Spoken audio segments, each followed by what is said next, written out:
need the sound that saved a wretch like me.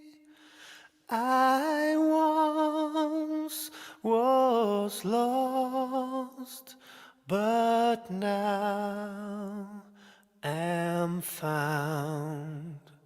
Was blind, but now I see. 'Twas grace that taught my heart to fear, and grace my fears relieved. How precious did that grace appear the hour I first believed.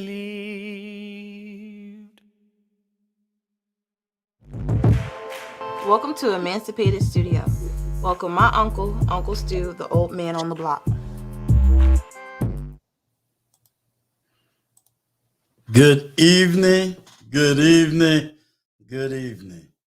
Yes, this is one of the most humbling times that I can say is happening to Uncle Stu this year. So before I begin, let me welcome those of you that is here. We have April Rain, salute to you. We got Mr. Vaughn, salute to you. Brown Eyes in the house, salute to you. My beloved brother and always my fellow vet, Tough Love is in the house. Salute, salute, salute, salute. Miss Jill Williams is in the house. Peace and blessings to you. Well, for some of you that may or may not know, Before the Billions is in the house. Salute. Well, we have so much we need to talk about here today and here tonight. A lot of awesome things took place this past week. Big Bad Bull, shout out to you, sir. So let's really start giving some awesome shout outs. First of all, let me shout out TLA, who hit the 100K mark the other day. Salute to TLA. El Guapo of Beautiful Lives hit 10K this past week. So we're going to send a big shout out to El Guapo. As for Uncle Stu, I tell you, I have been the most humbled this week. On one of my lives, I talked about 2 subscribers, and one of them is my moderator. And I talked about how Vaughn and OG Patrice were both being voiceover actors and actresses in a play written by award Emmy-winning Frank Gooden. Well, I'm also here to announce tonight that as of yesterday, Uncle Stu was called by Frank Gooden himself to also be a voiceover in his up and coming movie production. And the role that I will be playing is the role that many of you say I talk like. I am going to be playing the role of the pastor. But what has an extreme caveat to this role is that I'm not only going to be playing the role of the pastor, I'm also going to be playing and writing the pastoral message. So when Uncle Stu appears in a cartoon form, the words, the message that will be coming forth will be coming from me. And I am so humbled, so honored to be given such a milestone in my life. As you probably recognize in the introduction, I gave the last 1 minute and probably 30 seconds of grace. Because no matter how big the numbers, my life and where it is now, it is only by the grace of God. And I have to always remember that it is God's grace, it is His mercy that has allowed me to sit here and to communicate and to be able to have many of you listen to me each time I upload a video or do an interview or just do this simple monologue. And I do not take you lightly. So I thank each and every single one of you. I will be inviting Vaughn up here because I think he definitely deserves our hand claps. He definitely deserves that moment on this here platform. And if OG Patrice rolls through, then we also need to honor her because I'll be working with two fine voiceover people.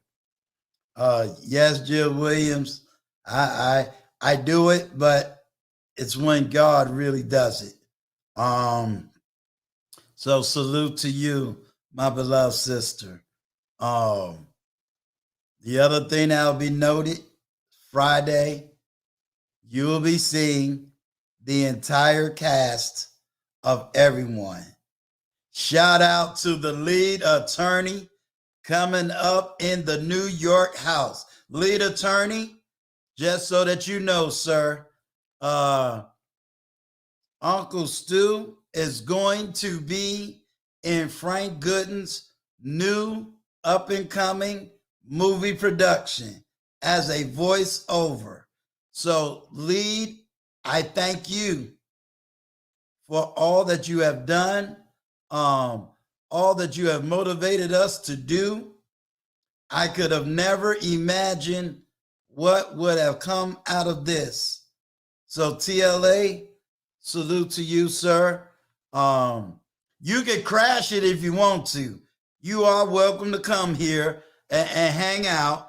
Vaughn, I am going to drop the link not only for TLA, who is in the building. I'm also dropping it for you too, sir. So Vaughn, if you want to come up and just say a few words, great. TLA, if you want to come up and say a few words, it would be awesome as well. And just so everyone understands, we are waiting on the bishop. So he is hopefully on his way, but if he doesn't get here, we're going to keep this ball rolling. Hold on 1 second, everyone. Vaughn, can you please come up?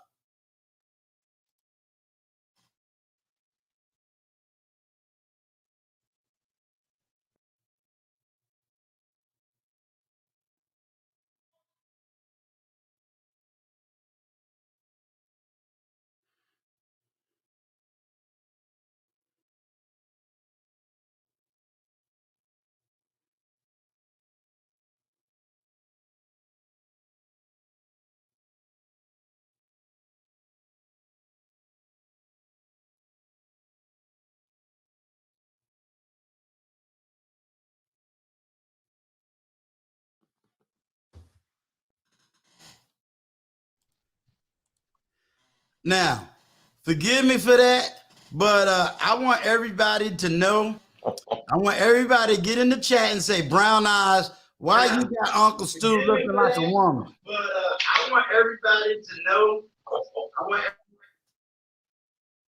So y'all get on Brown eyes for that. Y'all get on her for that. Let me fix this right now. All right, Uncle Stu's avatar times. Let's see. Let's make sure my avatar looking good. You ain't gonna get the lead attorney to go after me. He chilling out in Mexico. Lead, I have no clue how to speak Spanish, so I guess I'm good. I'm okay.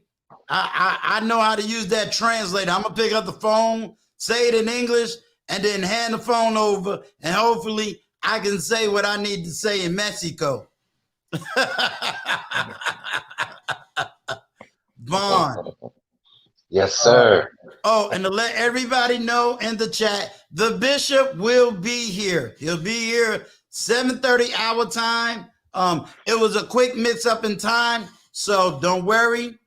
The bishop will be here. So Vaughn, Yes, sir. I want to be honored that I get to work with you. I get to work with OG Patrice. And I'm gonna hold off on the other names that we know is in the production, because Friday, Vaughn, we're gonna be doing a big coming out celebration on this platform Friday. Yeah, I hear about that. Now, Uncle Stu, can you hear me clearly? Yes, sir. Okay, great. Yeah, I hear about that. So I'm very excited about that. Very, very excited about that. Congratulations to you as well. Yes. You know, this is an opportunity that I believe that God has blessed both of us with, Yes, and I sir. believe something very good is going to come out of it. It's going to be a learning experience, you know, and it's just going to be, I believe it's going to be awesome. So hopefully we can get the word out and get everybody to uh, get engaged with us during this journey. Absolutely. I think for me, um, this has become one of the most humbling experiences at this level and this stage of my life. Um, when when I heard the call from Tough Love, um, to get out and be able to speak my voice, and then I heard it again from the lead attorney to, you're over 45, get out here, speak your voice. Never would I have seen this. Mm, One of the shout outs that I forgot to mention was being shouted out by O'Shea Du Jackson. awesome, awesome. Yes. Who also sees the work. As a matter of fact, I got a video that I'm putting together based on his content. Um, so this has definitely been a humbling ride, and I definitely want to take those waves and that ride as far as the eyes can see. Um, Shout out to my right hand man, the intentional millionaire. Greetings, greetings, sir. Shout out to Snuggles. Um, so I am humbly honored by all of this. What do you have to say? Because you was there at the who got selected. How did that make you feel? Because my understanding, Mr. Vaughn, you don't have a background in acting per se. Is that not correct? Well, that's correct. That is absolutely correct. I grew up in the church, and of course, I have a gift to sing, and did a little public speaking, if you could say. Okay. And when I first heard of the project, I was like, wow, okay. Actually, I heard Patrice do her audition first. Okay. And so I was like, wow, this is awesome. I wonder if I could do something like that. So after like a couple of other auditions, I said, well, you know what? I'm going to audition too. But I knew I had to come up with some type of monologue. Right. And he said, either you can do a monologue from a script that he already had pre-made, or you could make up your own monologue. So I thought it would be easier for me to make up my own monologue. And so I just took something that would have been from the heart, something that I thought like, what if I went in my son's room and found drugs? You know what I'm saying? Mm. And how would I react to that? So that was my monologue. You guys can go on his site and look it up if you want to hear it. But so yeah, so I could be emotionally attached to that monologue because that would have been something dear to me. Like, oh my God, how am I going to deal with this situation? Right. So once I did the audition, I waited and waited and waited, and then I got a call back. And so when I got the call back, I was like, oh wow, maybe this might work out for me. Right. Right. And so once I got the call back and did that audition, actually it turned into many, many, many, many, many, many auditions because I ended up covering for people that didn't show up for their spot. And, Mm. so I was like, well, I'm just going to be the understudy. So if you don't show up, if you don't show up, I'm about to fill in. You know what? That's a lesson for the day. That's an awesome lesson. The lesson is when you don't show up, somebody else will. Hey, now you know what? That'll preach right there, Uncle Stu. That will definitely preach. Go ahead, Yeah. take it from me.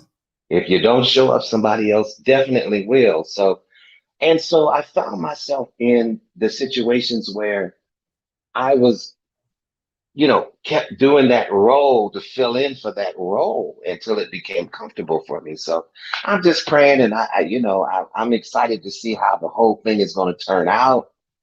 And this is a great opportunity. I believe that it's going to be big. I believe it's going to be very big. Yeah, I'm excited. I am definitely excited. Um, to let you know, everybody that's in the chat, and I'll probably repeat this a couple of times. I would like y'all to go to the community tab. And because we are over the 600 mark, the question is going to be, what do we name this beloved community that we have? So I would Wow. like you to be able to go to the community tab and be able to, have suggestions as to what exactly we want to name this particular community. How about the So steward? How about the stewardship? you put that in the community tab and let's see where it's going to take us. Sounds good? All right. So what I'm going to do, Vaughn, I'm going to have you to drop off Okay, sir. because the man of the hour, the man with power is Yes, in sir. the house. All right. He's throwing on the holy oil. He is throwing on the smoke. He is getting ready to set the house on fire. So I just need everybody in the chat to give Uncle Stu a little piece because I got to remember, I got some great. And when we scheduled this thing, I didn't have my team working. So it was Uncle Stu doing this. And Uncle Stu be forgetting that everybody don't live in the same time zone as him. So he's sitting up there trying to do his own schedule. So y'all got to forgive me, but it still worked out anyway. So ladies and gentlemen, all I'm going to tell you is when the time came that TD Jakes did not know what to do, he called this man. And when the women in the tea sector was kind of confused and they needed some information they call this man. And so when Uncle Stu needed to really understand what this whole YouTube was about, he called this man. Everybody, give it up for the one and only, the Bishop. Hello, how you doing? I appreciate the intro.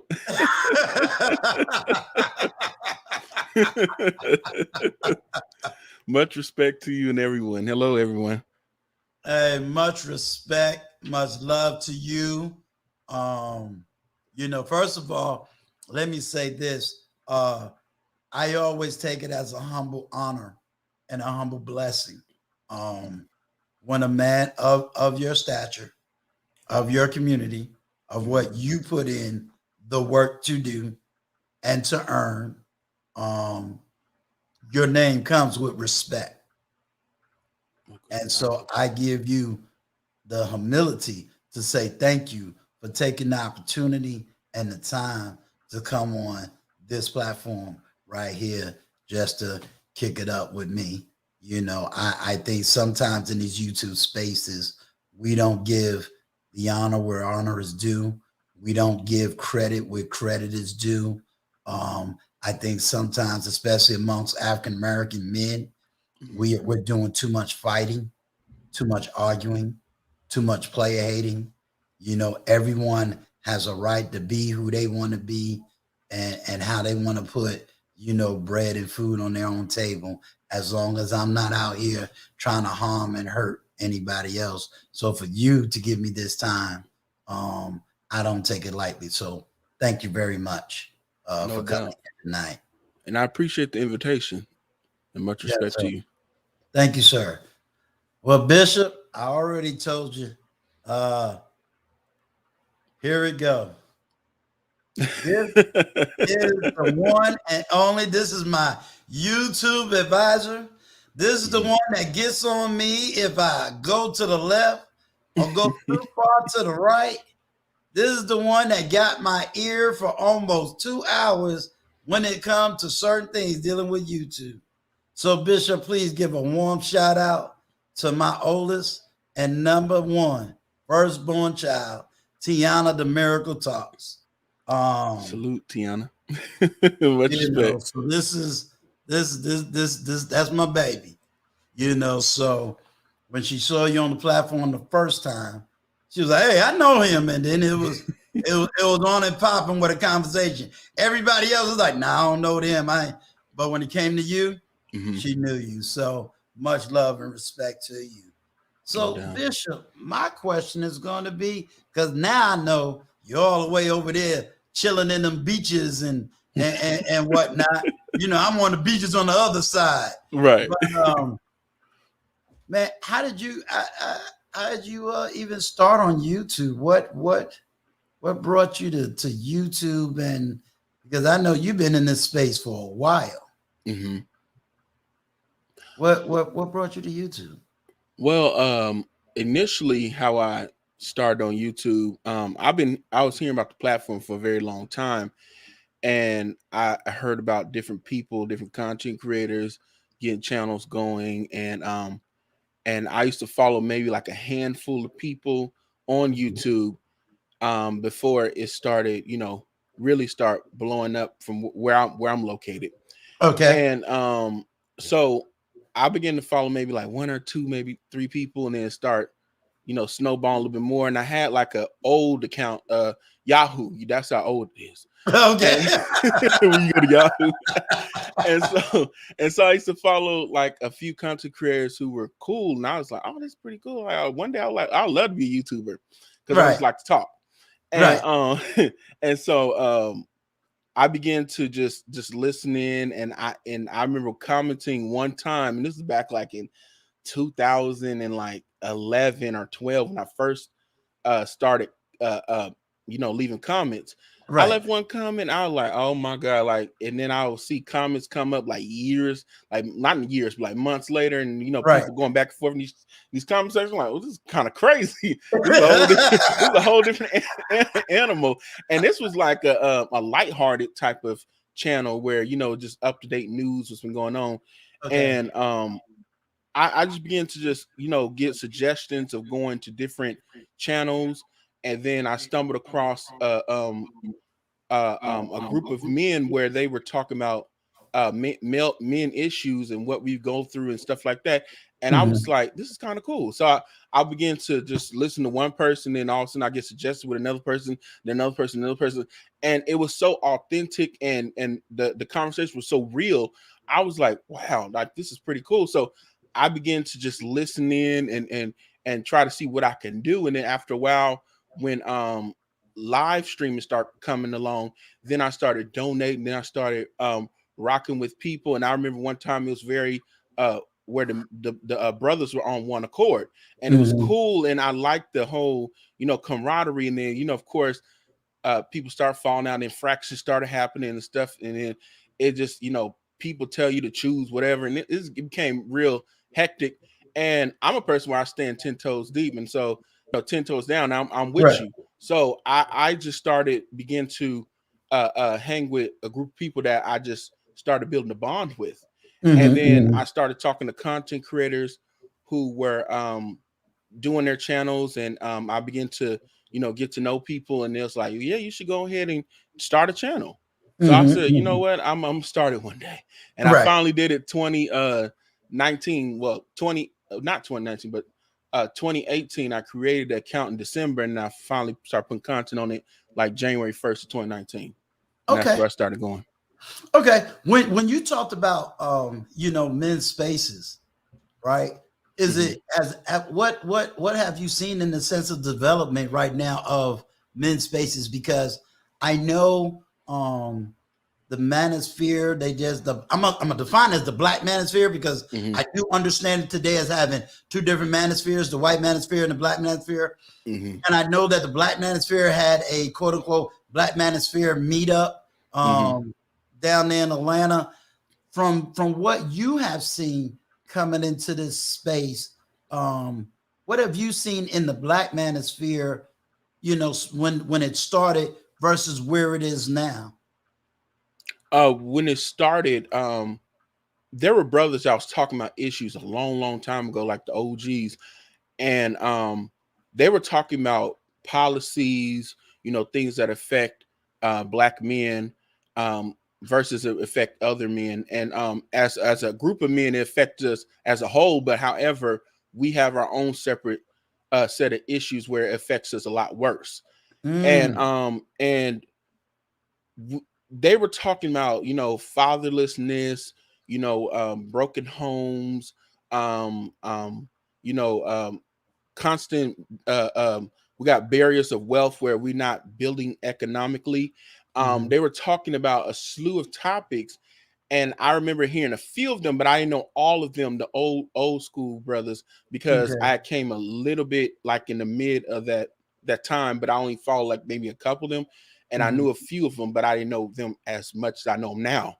Okay. And so I began to follow the second wave where they were talking about it a little bit, but then it started coming in more into about women, and it became constantly about women. And then it was all right because it was true stuff that was being said.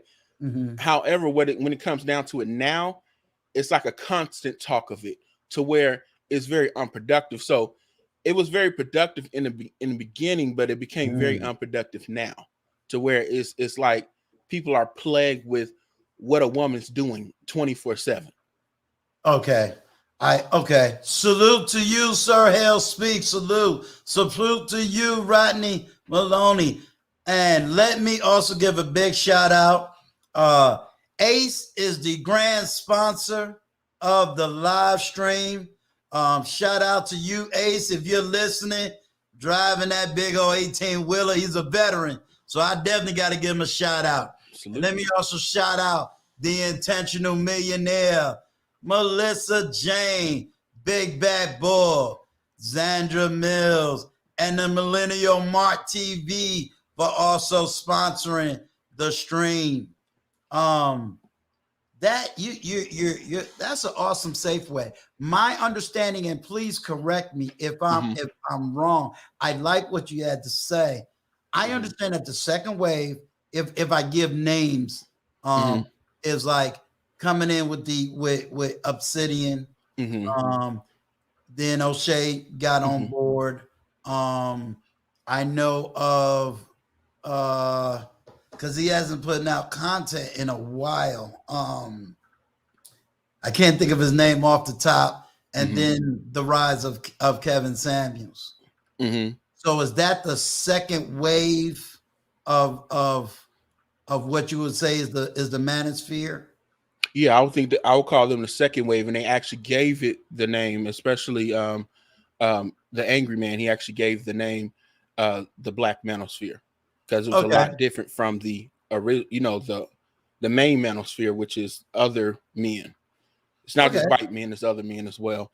But then that's the second wave, and you had a few more other key players in that particular wave.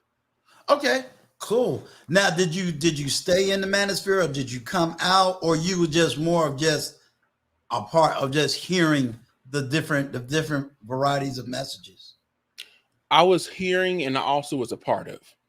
I was actually a huge contributor to a lot of content creators. You know what I mean? And I believed in the message, and I still do believe in the original message as well. Now, the new stuff is kind of like you're on your own with the new stuff. You know? I mean, but you have a right to your opinion and views, because understand that I just started 3 months ago in the sense of content creating. I've been listening for about a year. So the more I know, the more I grow, the more I understand, the more I know how to move and maneuver in the space. But now this is something I got from you directly, in the sense of something that you said. You was like, look, I've been in the manosphere and I've been over here, and that other sector. So how did you shift from manosphere work to going to working in another sector? And you know who this lady is? Gail at Night. The name looks familiar. I see so many names. One of the top moderators around here. She's a big time moderator. Yeah, I have seen her moderate. Own show now. Salute. How I ended up in the other sector. I'm the type of person where you can't, nail me down at certain places. I don't just belong to, that group. I belong where I want to belong to. And that's always been my personality. But if I'm a loyal person as well. I'm loyal to you, and I'm cool with you, but I'm really more loyal to the mission. So when I got to the other sector, and it was by accident, it wasn't on purpose. I just went over there because I like certain TV shows, and this particular episode we was talking about was a TV show, and I didn't like the way it was going down, and it actually was surrounding the ministry, and one of the particular show cast members was once married to a man in the ministry. So this man's name was brought up several times, and I and a lot of stuff was unfolding. So I just went on the show just to give my 2 cents, because they asked for callers to call in. So I just called on in, and right then and there, that person wanted me to be on their show. And I was like, oh, snap. I'm like, I don't know if I'm the right fit for this, because I talk about men's issues, and I'm not really on that type of time. But then I talked to my mentor, and we began to have a deep conversation. She's like, you have a gift where you can reach men and women. Both men and women want to listen to you, because you have that certain energy where you can reach both of them at the same exact time. And I was like, for real? I'm just listening to like, okay. Because I still had in my mind to where I don't want people to think that I'm switching up. You know what I mean? Okay. But then in another part of my mind, like, you know, at the end of the day, you can't really care what people think. Okay. So it was like half of me was kind of like, is this gonna be too much of a switch? So I made it a mission to make sure that I came from it down the middle, because I'm a person that's like very well balanced. I like balanced conversations. I don't like storylines. I only can deal with it for so long, to where when it's always a talking point for too long, and it's like, okay, well, we need to look at all avenues. Let's look around the whole thing. Let's look at it holistically, not fragmentally. I can't do fragments of a conversation. I need the whole conversation. I can't do that. So when I was able to go over to that side where it's mainly majority women, it was like, it was easy. And it was shocking, because it's like, I'm like, I don't know how I'm gonna be received, because I'm like, they go to my channel and see my content, you know, I go hard. But then I was going on a journey, which was funny. Right before then, I had made a covenant, and I talked to the Lord about it. I'm like, you know, I'm going to go on a journey to where I want to be better and not bitter. And I want to be not a victim, but victorious. So that I say that at the end of my shows all the time, because that was for me at the time. Right. And I wanted to be better. So I'm like, if I want to be better, I need to know what I want to put out there, now what I don't want to be put out there.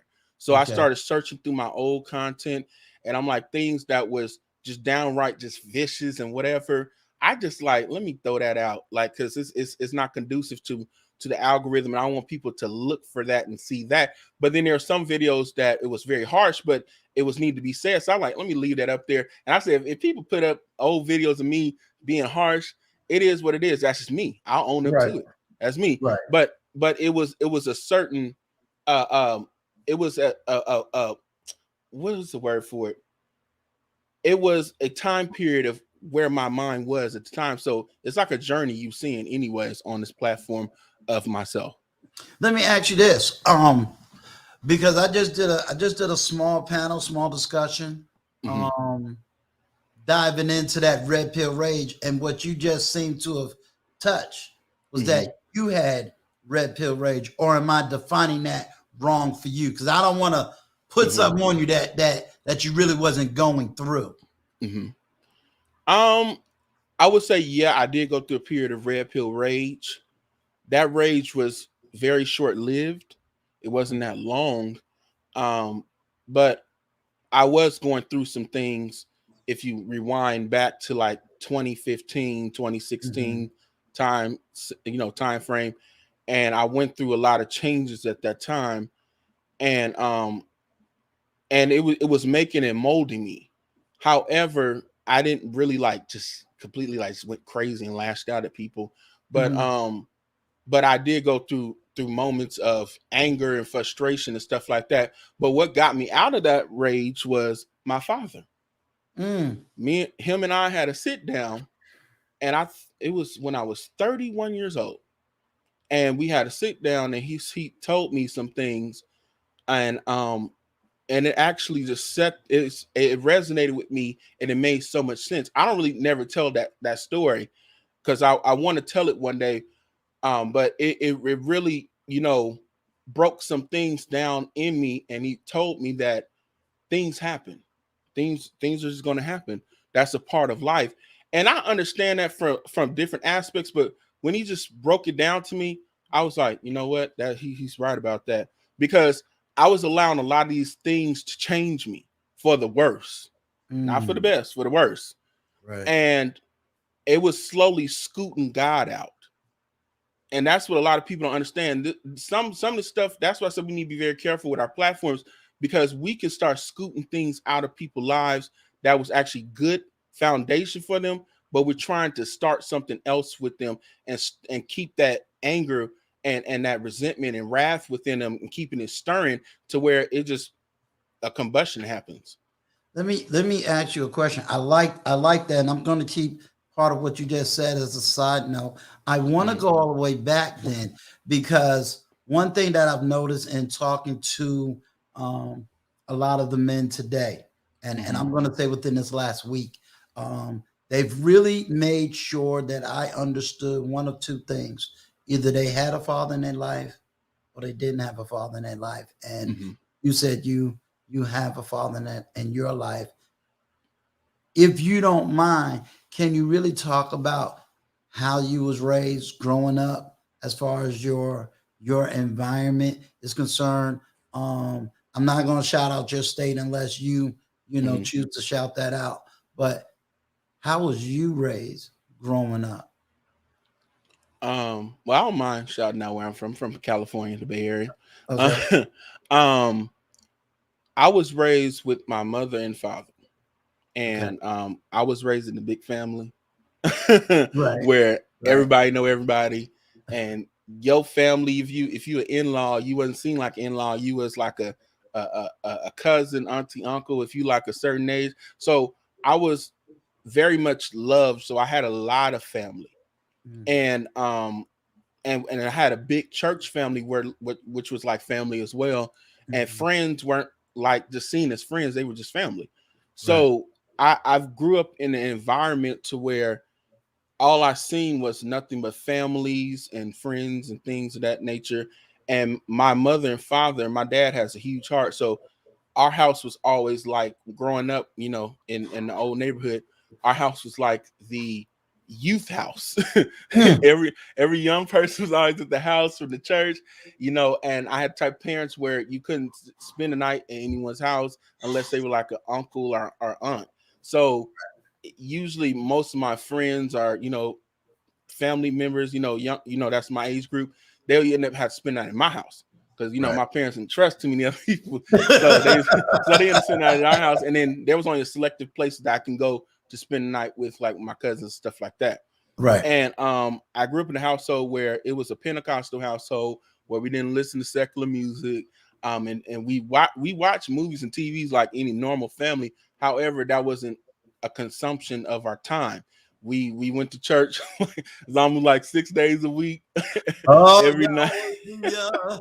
I'm talking. Oh, Get the praise on church. right. And my dad literally lived what he said in the pulpit at home. So it was no switcheroo. So my brothers and I and my sister, we always clown around. We like, yeah, mom and daddy, they was really, saved. It was no switcheroo like with some of our friends. Their parents kind of switch up a little bit, like, okay, but with Dub Senior and my mom, they was just the same. You know what I mean? Right. It just was nothing, nothing like there was no duplicitous behavior going on. So it was like that, and I grew up on, we grew up on majority of listening to the Winans, the Clark sisters, just growing up like just Right. it was normal for us. So my dad would go with me on field trips when I was in elementary school, growing up. So I had a very close relationship with my parents. I always say I'm not a mama's boy and I'm not a daddy's boy. I'm a parent's boy. That's just kind of do now. That's good. Let me ask you. With that background, I'll share myself. Mhm. I too grew up with a mother and father. I ain't grew up as a PK kid. I grew up as a cop son. So that's Okay. We kind of the same. You know what I'm saying? Yeah. It's like, all righty now. But I did grow up with exactly what you just said: mother, father, family. My uncles. I grew up in that network, and grew up in that type of environment. And I don't want to define, I'm now dealing in a sector or dealing with people who did not come from that background. Right. And sometimes it is hard for me to even phantom growing up without family. Whether my family was the perfect holistic family, sometimes even when I'm thinking, well, my family was dysfunctional, but then when I hear stories, it's like, oh my God, like what in the world? Yeah.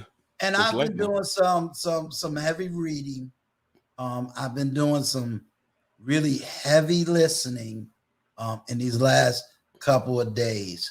Um, I won't use the word Pookie and Ray Ray no more because of things that I'm hearing and I'm Mm-hmm. understanding. I won't use the term 304 because Mm-hmm. of things I'm hearing and now beginning to understand. And those people that influence me, I'm not going to name them out by Mm-hmm. name because I felt what they shared with me was so deep and was so personal that Mm-hmm. um hey, I don't know if I could have survived what they had to survive. I Mm-hmm. really don't. Um, how do you communicate, or how have you, being that you was in the manosphere, um, how do you find a way to communicate with people? How have you had to adjust yourself coming from that church background, that family structure? Um, almost for some people, you're an anomaly Mm-hmm. because I kind of get that anomaly pushback. Right. Um, how do you handle that? I mean, being a man and here you coming from a home of structure. Mm-hmm. How I deal with it, it took a while because internally it was always a pushback, and it was almost like a hold down on me. And being the new kid on the block, it was like, do I do this? Do I say this? Do I, cut off a major part of my life to try to fit in? It was all sorts of things going through my head. And I wanted to just talk to the men and the brothers because I understood their frustration with the feeling how they feel about God. I understood that because a lot of people can let you down in life, and they're like, oh, the church, the black church, this, that, and third. And I didn't have a negative uh I never had that negative uh um feeling about the black church because I didn't grow up like that. But like Mhm. what you're saying, the anomaly feeling, and then people like, nah, BJ, you don't understand. And I'm looking like, okay, I may not have experienced what you experienced, but I do understand because some of these issues still do affect me because I am a black man still. And Right, right, I talk right, to right. my father, I talk to my uncles, I talk to all my big homies, older cousins, Mhm. and we and big brothers. We all have the same story where we had felt like we was alone walking in this world, like we didn't have you know we didn't have black male agency where we can reach out to one another. We know we can call one another, but it's like, oh, we've been taught to be antisocial when it talks about real issues. So it was very interesting to meet other brothers who have felt the same way. But the how I deal with it now is, I have to tell the truth anyhow. And I have people that I'm very close to that actually pray for me because they know it's warfare, spiritual warfare. And I remember talking to one of my friends, and it was like, I always seen that it was warfare between you and a lot of other people that was around you.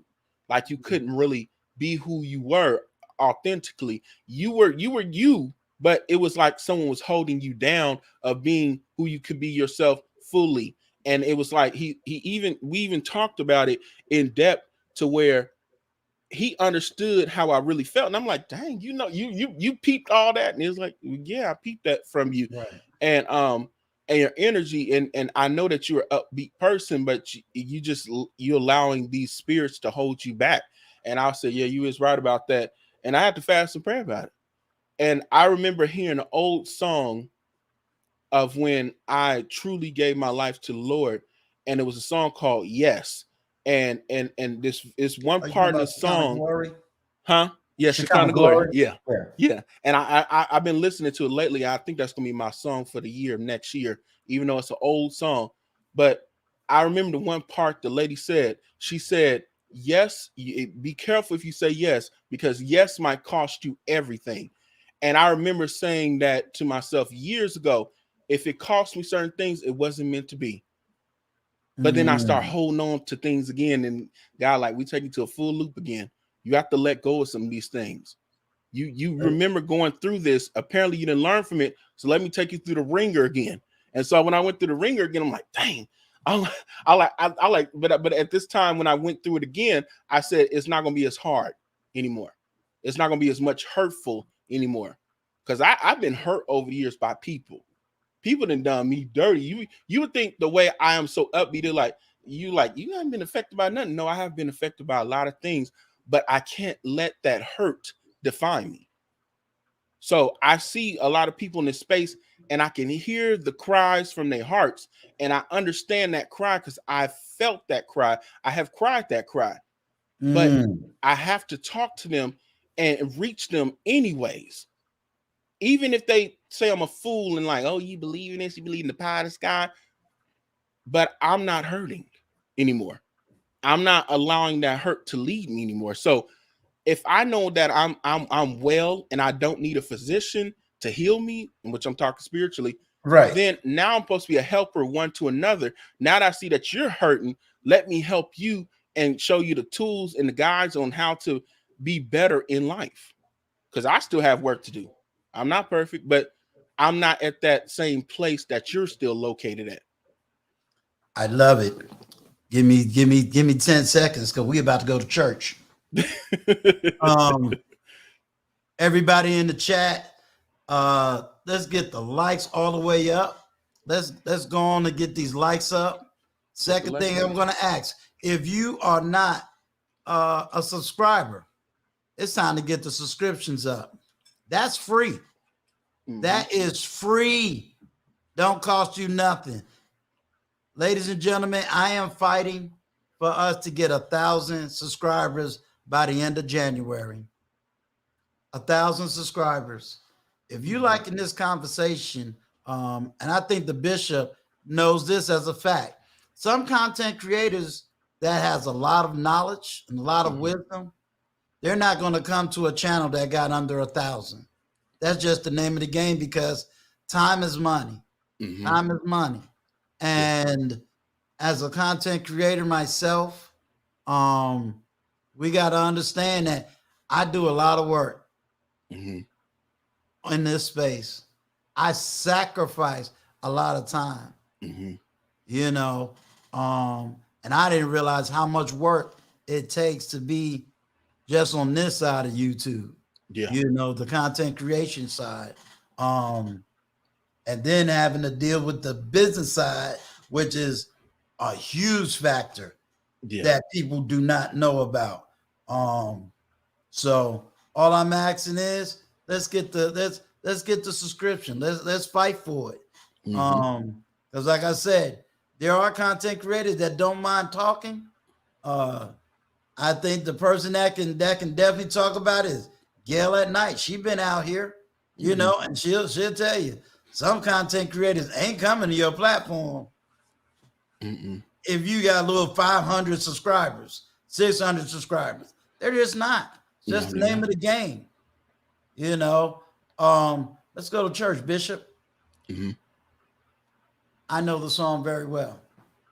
And you said, if you say yes, it may cost you everything. Let's take them to church. Talk to me, Bishop. What that look like? What that look like for you? Well, for me, it looks like, you know, being positioned in the right place at the right time to be used by God. And sometimes you can't listen to everything. You can't, you know, watch everything. You know, sometimes you just can't hang around the old people that you once hung around because it might not get you to the next level. Now, am I telling you to be an opportunist? No, I'm not saying that. But sometimes, even like what you were saying about the 500 subscribers versus, you know, people that have like, you know, thousands of subscribers and hundreds of thousands of subscribers, to me, when you say yes, I don't care how many subscribers you got. Is you authentic? Is you real? Are you going somewhere? Can we connect on a level to where it's much bigger than your numbers? Is you rooted and grounded and established? Because at the end of the day, I hung around people that had a lot of subscribers. I've been around those type of people. A lot of people, if you talk to them and get to know them, they're some of the most backstabbingest people, dirty, low down. I mean, they'll do anything. And me being around that started messing up my name. I started picking up some of them habits. But then I realized, I'm like, why am I following a person that is backwards? Because at the end of the day, you can have all the money in the world and still be lost in your mind. Say that one more time. I don't think the people in the back heard you. Say You that can one have, more time. They you didn't can hear you. have, you can have all the money in the world and still be lost. It does not matter. It just doesn't. Now, do we follow, formulas? Yes, we follow formulas. Life is almost like mathematics. However, I'm not going to get caught up in your wealth, in your success. That's the key word, your wealth and success. But when you throw it into people's faces, that does nothing for me. I'll be like, okay, I've been around famous people. I've been around people that are dignitaries of countries. I've been in the presence of high, position people. Some of these people on YouTube think they're very haughty. No. You child's play with some of the people that I've been around, and even them, they couldn't even move me like that, and they were trying to impress me. And the thing about it is, it's not me thinking that I'm better than anybody, but I know who I belong to. I belong to God. Amen. So I'm bought with a price that cannot be purchased by anyone, because I'm not for sale. I'm priceless. And I always tell people that I'm priceless, and I'm valuable. So if I know that I'm valuable just like the next person is valuable, then why am I trying to compete and trying to kiss up to people? It just doesn't make any sense. Absolutely. I emphasize on this platform, and I keep emphasizing that I don't look at numbers in the sense of, oh, look, we got these numbers. Every number is a person, every person. I'm here to serve this community. And that's what I'm here to do. I read every email. I read every single comments. My oldest daughter and I, we have, well, she's in another state, but I call it sit down talk, where she sits down, she's evaluating, how I'm talking to people, how I'm dealing with people. Sometimes we have deep dive conversations. It's like, okay, so I, may have to back away, do some research, do some understanding. I have conversation with other people offline. So yes, I totally 100% agree with you. I have seen some things, just in my short period of time. Authenticness. That's why I say, if you want to go to church, just go to church. I didn't get I know it was only by God that I could be even mentioned or thought of as being the voice of a pastor on a major movie. I am humbled that someone even seen my truth, my spirit, and what God has definitely done for me. So, I definitely honor that. Let's talk about healing. Sir Hale's, matter of fact, let me switch it. I was on a platform with Sir Hale Speaks, and you repeated something he even said yesterday. How do we begin to put the manifestation steps in teaching men, especially Black men, that they have value when many feel they don't have value, or they are looking in environments that has devalued them? And even in certain spaces on YouTube, they are not seen as valuable. How do we begin to do that? Well, the first step is recognizing who you are, and it goes back to knowledge of self, and that's where when I talk about the 10 life values, which is a formula that was created by Father's Time, Dr. Holman, salute to him. He he showed me this 10 life values, and it makes so much sense when you talk about it from a holistic standpoint on how men can value. So number one is spirituality. That's the first thing. You have to have connection with God. You have to have connection with the Most High. You must be able to connect with him. And the reason why is that's where you get your source of strength from. That's where you understand your nature. That's where you understand yourself and your purpose. You begin to God begin to start pulling things out and showing you what you can do and what people said you couldn't do. And if you keep your eyes focused, it's almost like Peter looking at Jesus when he's walking on water. As long as he kept his eyes on him, he was able to walk on water.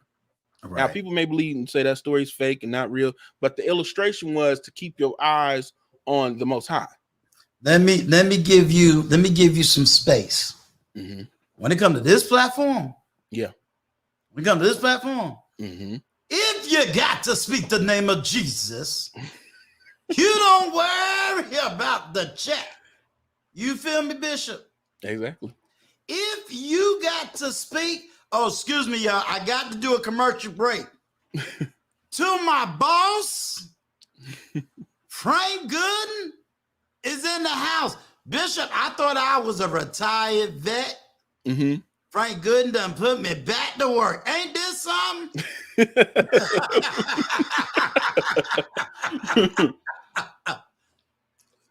Put you back to work. I need you to understand that you seen you may have missed the introduction. Mm-hmm. If it had not been for Jesus, Mm-hmm. I would not be here. Mm-hmm. When God can take a man that didn't have a name and give him a name, Mm-hmm. from Jacob to Israel, from a no good person Mm-hmm. to being where I am not going to allow anyone to shut me down when it comes to his name. Mm-hmm. You Right. feel me? Mm-hmm. So if God got you here, Mm-hmm. then don't deny his name or the power thereof. Right. Do you understand? Mm-hmm. I ain't scared about numbers. Yes, I want my numbers to go up. But if Jesus got to be stead on this platform, Mm-hmm. if that's who got you out, in, and back, Yeah. then guess what? Let these people know who the real bishop is and what is keeping his mind intact, his Mm-hmm. heart intact, Yeah. his soul intact. Mm-hmm. This is a platform to introduce the real people Mm-hmm. to a real chat, Right. to have real conversations. Mm-hmm. People may say, well, I know the bishop. He do this on his platform. I know the bishop. He do this on his platform. But do you know the bishop? Right. Mm-hmm. You know what he do, but Yeah. you don't know who he is. Yes. You understand what I'm saying? I feel what you're saying. Even when I am sometimes pushing back on people I even know, Mm-hmm. I'm never pushing back to say, I disagree with you. Right. I'm pushing back to say, let your light shine. Mm-hmm. Because everybody light that thinks is shining is really like in the house of Eli. Mm-hmm. The light going down and down and down and down. Mm-hmm. To the point that when a real woman of God comes into place, Hannah, Mm-hmm. he thinks she drunk. Right. Mm-hmm. He doesn't even see her pain. Mm-hmm. He said, what you doing in here, drunk woman? Now, we know in the Pentecostal circles, we can go in there. What the Pentecostals say, Yeah. oh, she came in with that new wine and drunk. And he couldn't recognize it. Mm-hmm. And she had to tell him. But we see that same thing in the book of Acts Yeah. when they got drunk. Mhm. And Peter had to say, hold up now. Hold up. These people ain't drunk. Mhm. It's only 9 o'clock in the morning. Mhm. They done got filled with something brand new. Brand new. Mhm. So we talk about going from red pill rage to the reality. You and I call it being Yeah. reborn. Yes. Mhm. And until these people understand what the rebirth look like Yeah. and be given an example of what it means to be born again, Mhm. they'll never really know how to go back into the womb and be transformed by the renewing of their mind and see what is the good and perfect will of the Father for their life. And if they don't have that living example, Mhm. then guess what? They're doomed to stay where they are. Mhm. So, Bishop, let me get quiet. You was speaking, man. That was 100 right there. Yes, sir. Thank you. But this show was about you today. Mhm. So if it's Jesus, then speak it. You got a Right. scripture, speak it. Because somebody, let me say this. Maybe my number on this screen says I got 24 people in the chat. Mhm. But Bishop, you've been on here long enough to know I may have a truck driver listening on this chat. Right. I may have people that's not in the chat room, Mhm. but they're listening outside this chat place. Mhm. When this stream goes down, this stream is a recording. Somebody's got to hear this. Mhm. So let your light shine before men and women. Mhm. Go for it. Amen to that. And just to add on to what you're saying, because you right about that. I had that talk with somebody, and they they told it just like that as well. And and I occasionally, because I have family members that listen to me, they'll occasionally listen. And from the very beginning, because who actually got me to do my channel was my mother. She was the one that was saying, you should do this. You people do need to hear from you. But she will always say this periodically for the last, because it's about to be 2022. It's going on 3 years. She would always say, make sure you keep Jesus first. Make sure you keep the Lord first. Make sure you this, that, and third. Make sure your salvation's on point. And she would say that in a way that it reminds me and it brings me back to perspective. You have a higher purpose than just trying to get numbers. You have a higher purpose than just trying to, make people laugh and entertain them. There are people that are like what you're saying. There are people that's listening to us, and we may not know that they're trying to. This might be their last day to where they trying to off themselves. Because I've ran into that too, and it's such a humbling thing when people say you actually helped me, and it's like whoa, it's like wow. But I remember you said some earlier, right before we went into that. How does that look for men? Into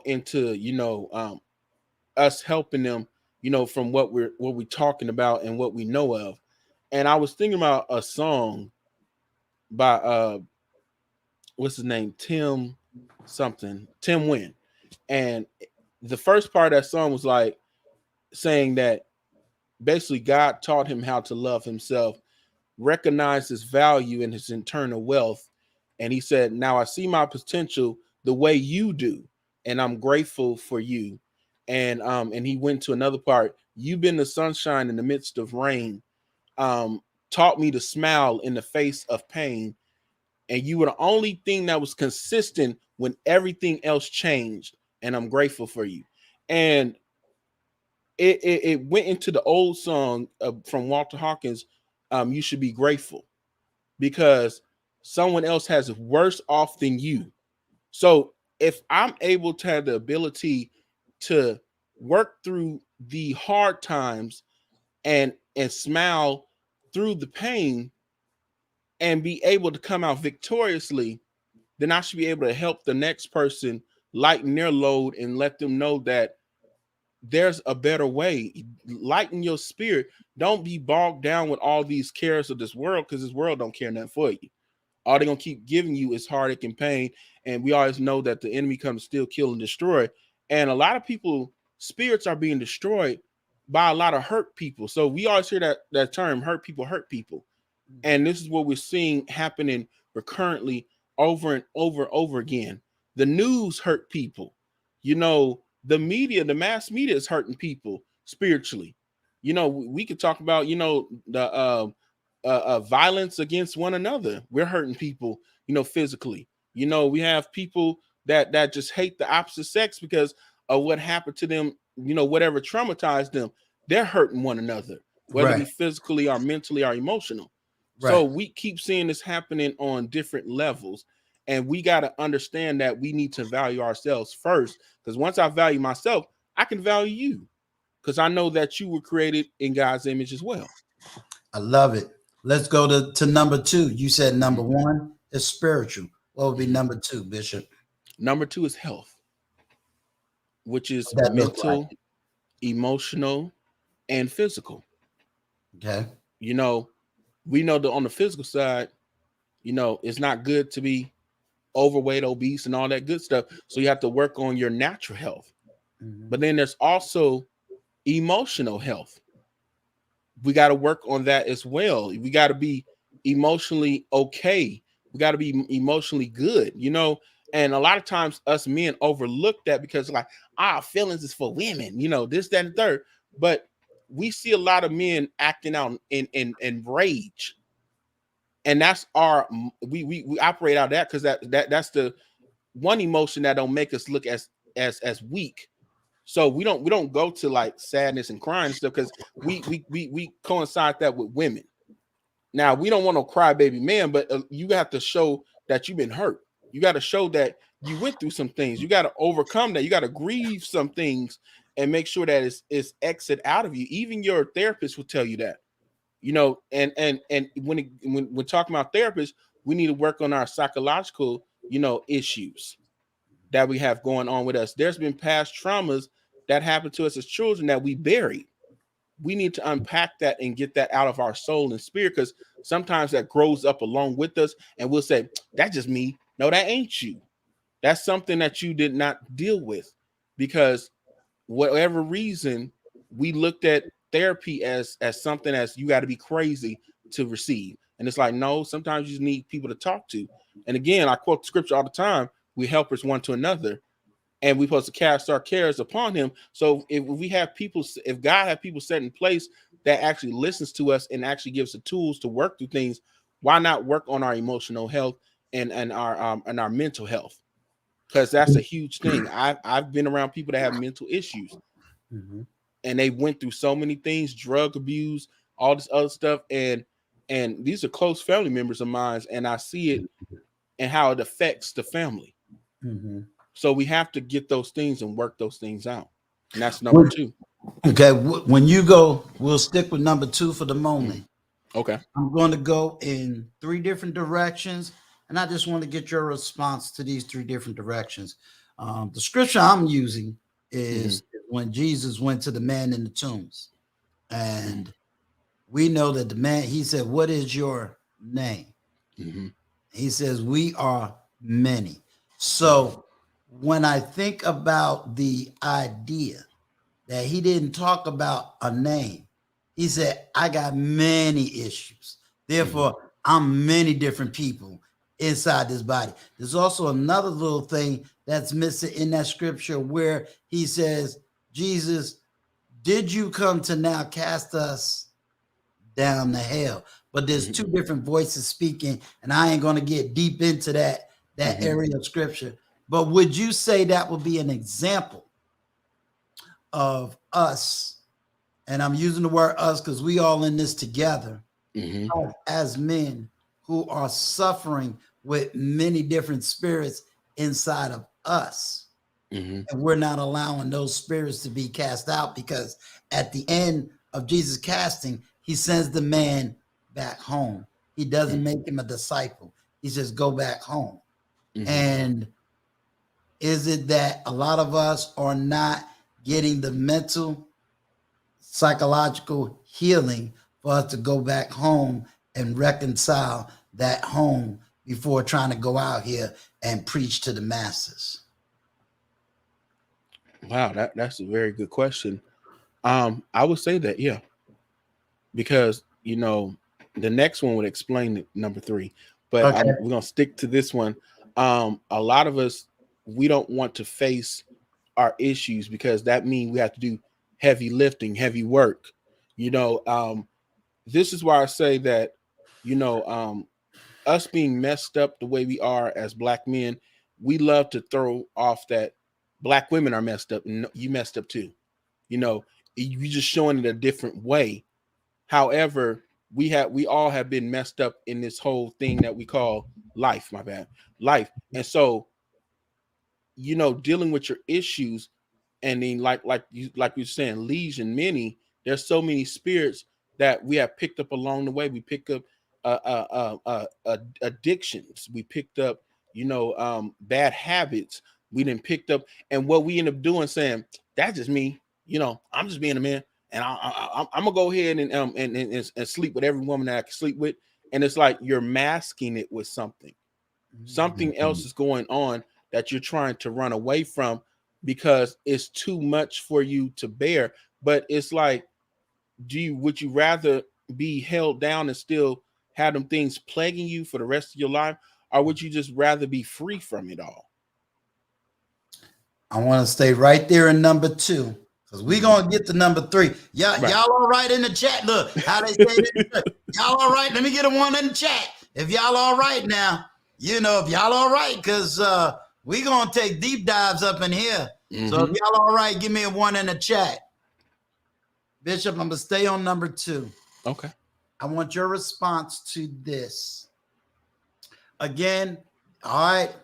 Church said they all right. They all right. Okay, we here. Oh, you got somebody all the way from China hearing you. So you're an international star now. You got someone from the Jersey Shore hearing you.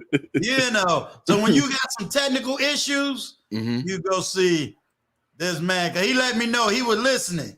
So, but and then all the way from Philly to China back to you. So he listened. He listening. Salute.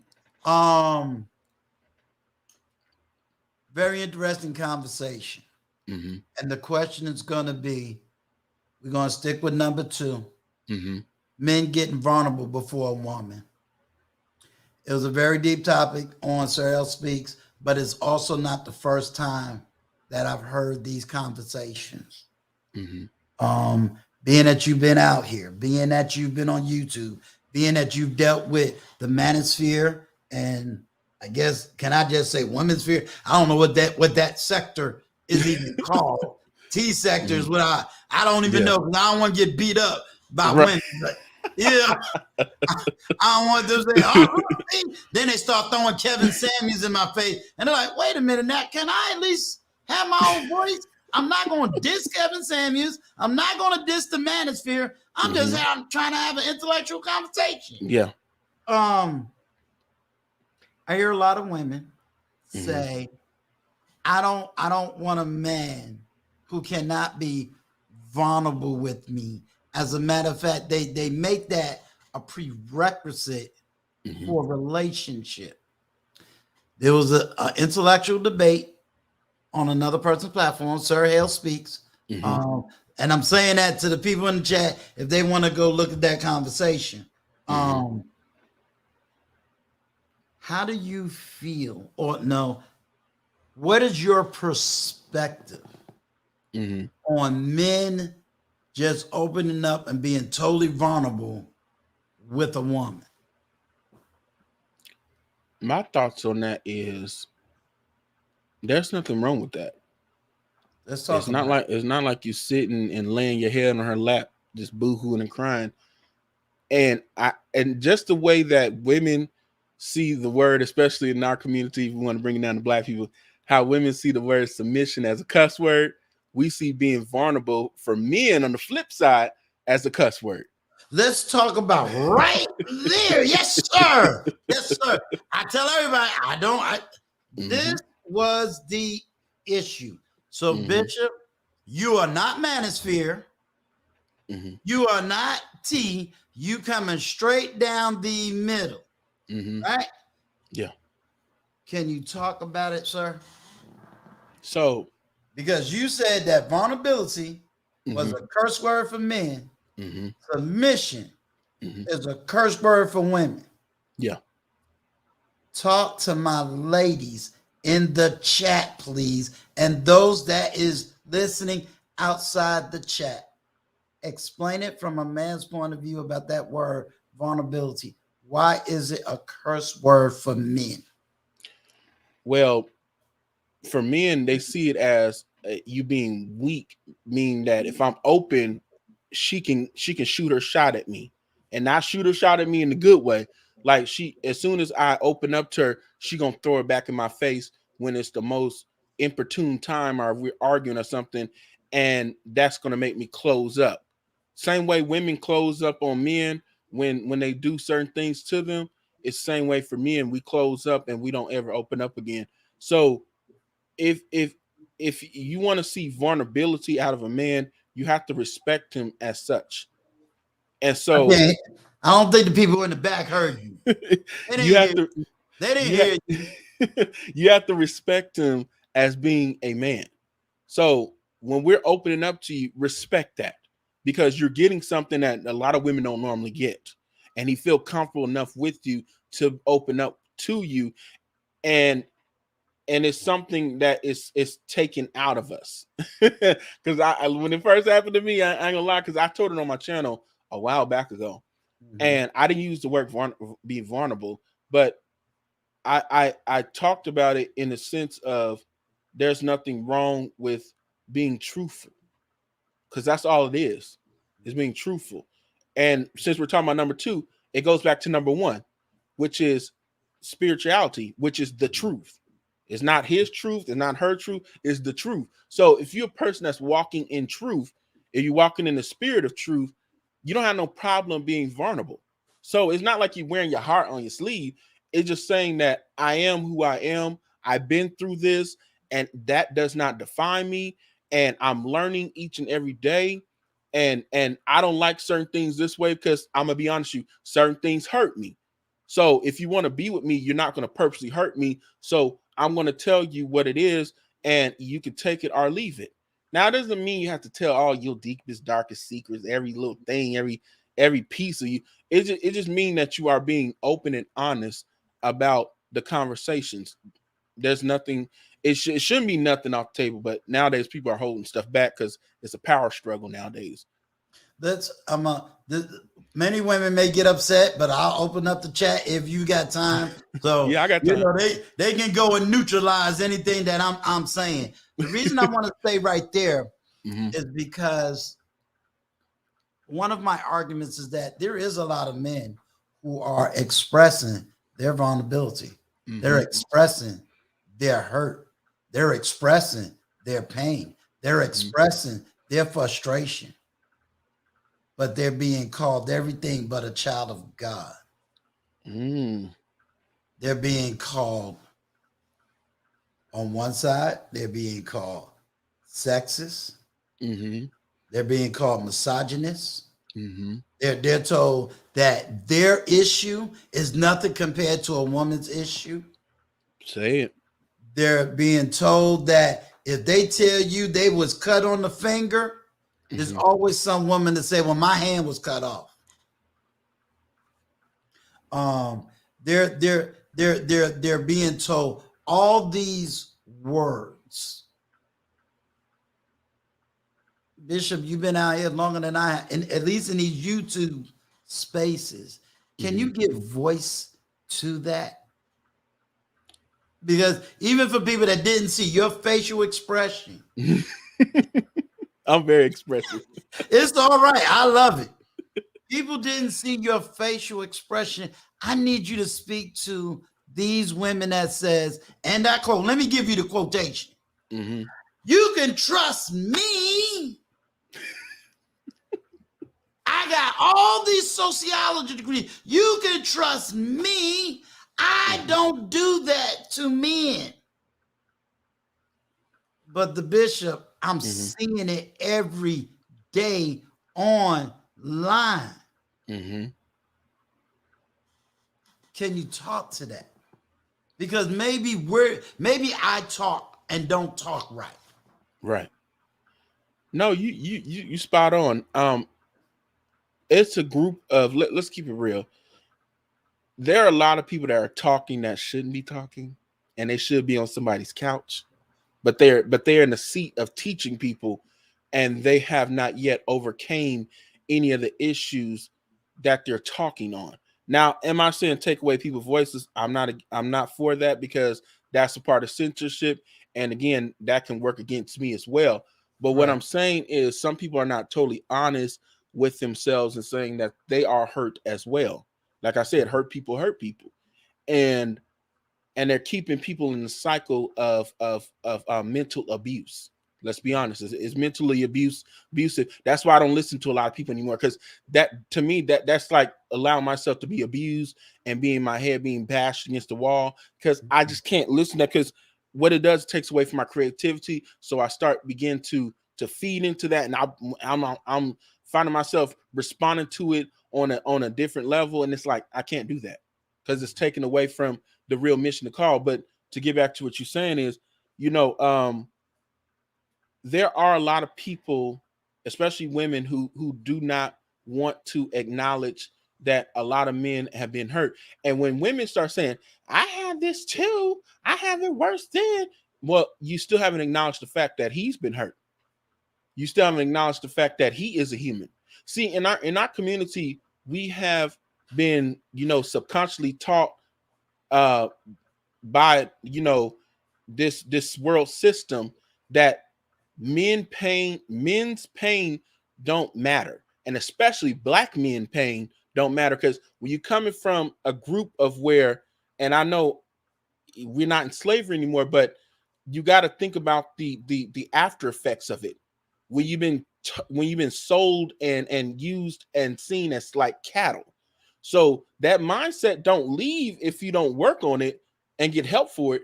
It just follows along with the process of life. It just keeps going on if you don't address it. And a lot of people subconsciously still have that mindset of like, oh, well, you just need to, work and do this, that, and third, and your feelings don't matter. It is what it is. So that's why it's easy for our women to say, well, I've been through this too. It's like, ma'am, we're not talking about your problem right now. You have 50 million places you can go to talk about your problems. You can go on the talk show. You can go on your local YouTube channel. You can go anywhere, and people will acknowledge your pain. But we're talking about this brother that's going through something, and he's trying to say, and if you don't let a man get it out, it will turn worse. This is where you're seeing all this wrath coming out, to where so much vitriol, where there are some men just hate, just don't like women anymore. They can't stand them. They're like, they just evil. And it's not, and I understand where it's coming from, because they have been refused to be heard. So ladies need to be careful with that, because you're actually supposed to have, intuition, and you're supposed to work that. But let's be real about it. A lot of our women lost their insight that grandmama had, that your mama didn't have. They don't have what the four women used to have, which was insight, where they can see the intuition of the hurt of the people. So, well, I guess I lost half my chat now.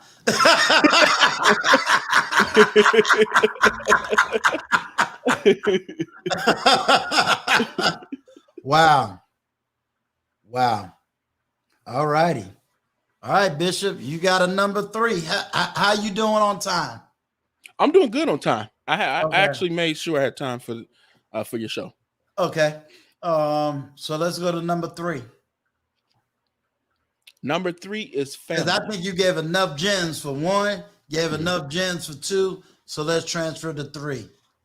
Number 3 is family.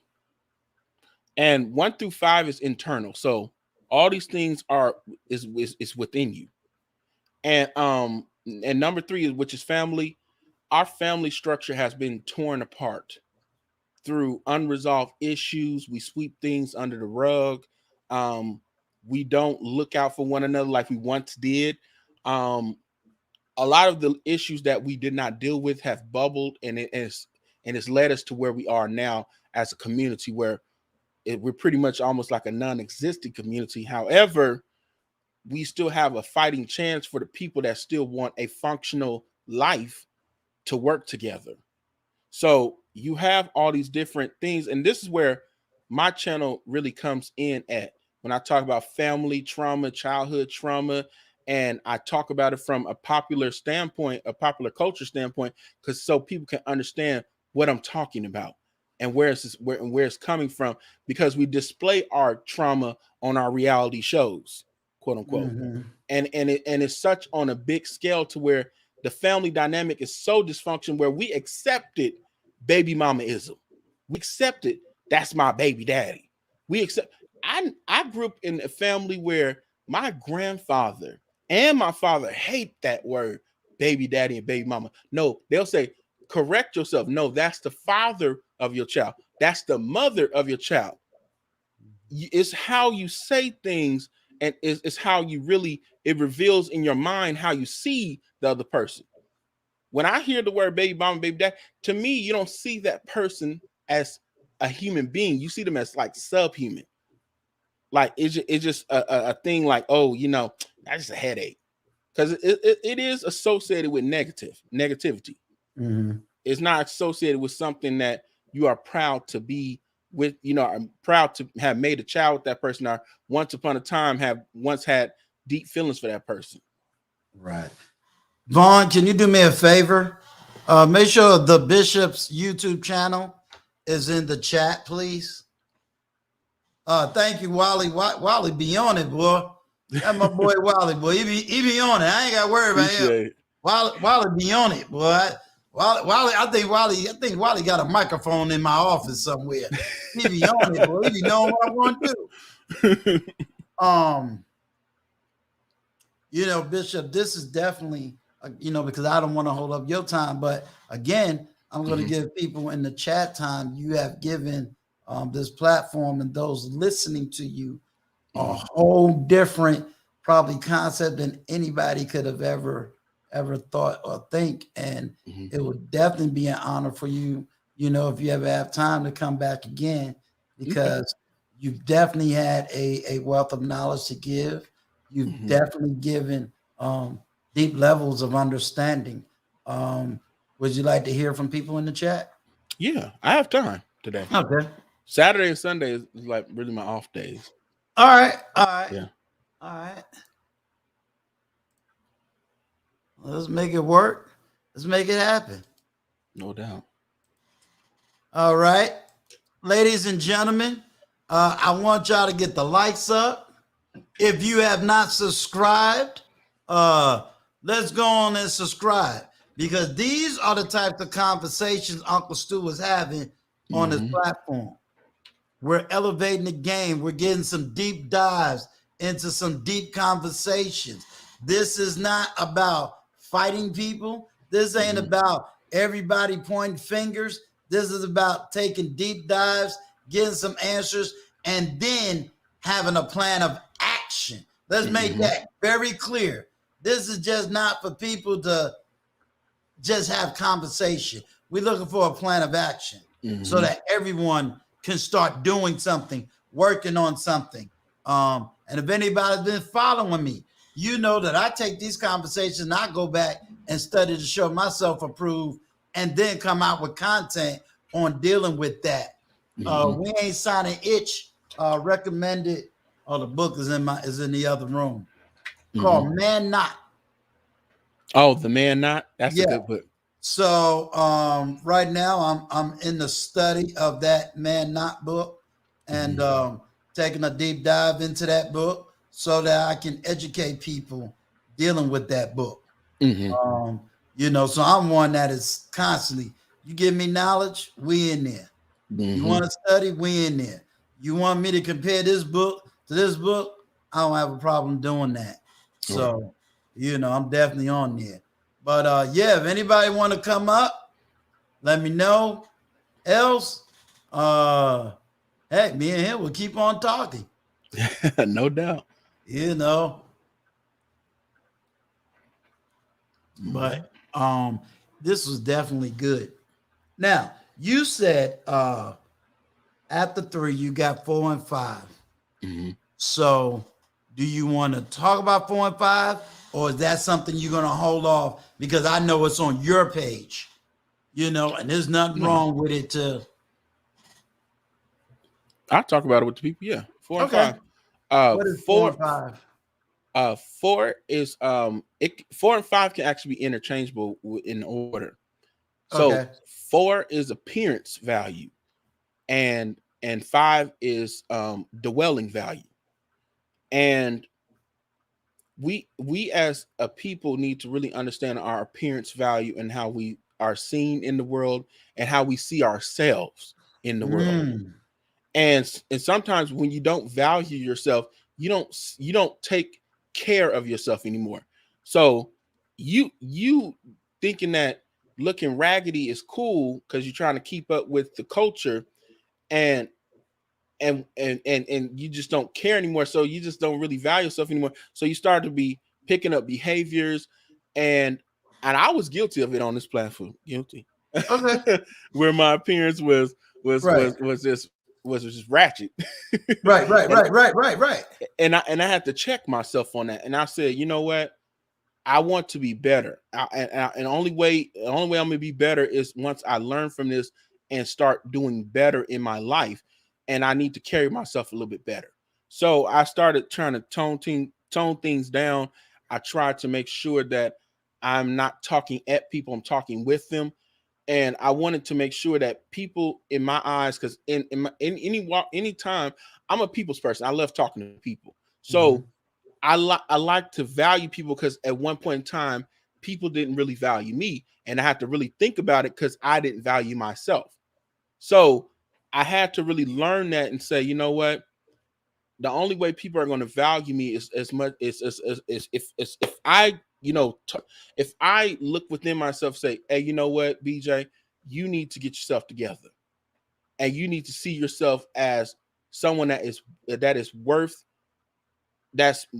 more than money. So you have to look and see that I have internal wealth in me. I am a Royals child, because my mom is you guys child. And so I begin to understand that. And even there's a picture on my wall on my old videos. You ever watch my videos? There's a man with a crown on his head. So even when I used to wake up every morning, I can see the crown on my head and say, you are royalty. You are, you have to see yourself so other people can see what you see. Right. And I remember working at a job, and I was a temp at that. And this one brother of mine, he see me. He said, "Man, he said, there's always things you say that sticks out to me. Like, even if I lose this job, I know I can get another one." And he said, "You walk through them hallways like you own that place." And this was a major corporation. I was working as a temp. And I was in the mailroom. So I would just walk down the hall like it ain't nothing. Like, my head is held up high. And it didn't click in my mind that he's seen that. And he recognized just my posture and how I carried myself.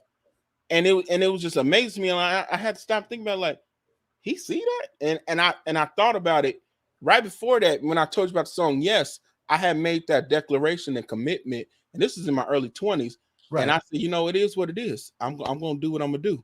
So that's appearance value. Like that.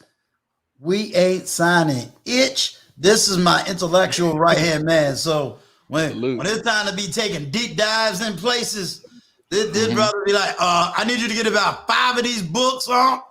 But hey, I ain't got nothing to do but read. So this is my man. We ain't signing itch. What's going on, sir? I'm good. I will definitely I can't speak long, but I will definitely Zoom with you my Wednesday, because right now I have a couple projects going on, but right Okay. now it's in the morning, and so I'm normally free before like 11 a.m. I'm normally free, so I'm very pleased that you have most of your live streams in the morning. And to Yeah. the bishop, good morning to you, or I guess good evening to you. Hope all Salute, is well salute. with you. Thank you for your insight. It made me reflect on a lot of things, but Mhm, there's two things I would like to ask, or two things I would like to address. The first thing, when we talk about young men and being mentally healthy, I believe, do I have that right? You guys talked mhm, about that earlier. Yes. So I would like to pose a question. mhm, What if, okay, so we know from the data that black men are under attack in America. And we mhm. know from the data that heterosexual black men are severely attacked, right?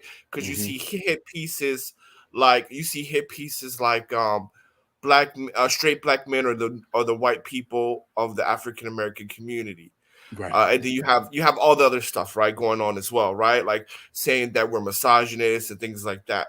Mhm, What if this behavior from black men, especially young black men, is normal because they're under siege? mm, What if they're not broken? Could that be a possibility? Could it be a possibility that black men are not broken and you just have to react to the environment because you're under siege? And the reason why I ask that is because I don't believe every white person is racist. I right. think most white people are not. But I do believe in systematic white supremacy. Right. And if is it possible that black straight men are under siege and so they have to conduct themselves this way because we know that only 8% of black men are dusty? And secondly, if we're saying that black men are broken, wouldn't that be a slogan of white supremacy? Saying, because white supremacy is there's always something wrong with black people, right? Right. There's Right. always something wrong with black people, right? And white Mhm, supremacy systems do not need a white face to promote white supremacy because it's a system. Anyone can do it because it's mhm. a system. So I'm asking, is it possible that maybe black men aren't broken and maybe this just a reaction to the environment and maybe saying something's wrong with them is kind of promoting white supremacy? And that's what I would like to get your opinions on. That's definitely a good question. I would say this: we are broken in a sense of we can be fixed. And I know what you're saying about white supremacy always saying that, there's always something wrong with us. And in their eyes, I don't look from their lens. And from their lens, they're wicked. They're wicked to the core, and to where they want to uh make sure that we're no good from birth. That is the agenda that they push. Now, when I say broken, meaning that from my standpoint, I'm talking about as it's spiritually we're broken. We no longer see ourselves like our forefathers used to see themselves, as men of standard, men of system, order, and structure. That's what I'm talking about from that standpoint, to where we would take on the victim mentality like our mothers will take on. And we'll take on that effeminate spirit. Now, am I saying all of us? No, I'm not saying all of us, but we are easy to pick off, because if they take the strong men out the community, then if there's no strong men, they're going to raise weak men, because Right. only men can show men how to be men.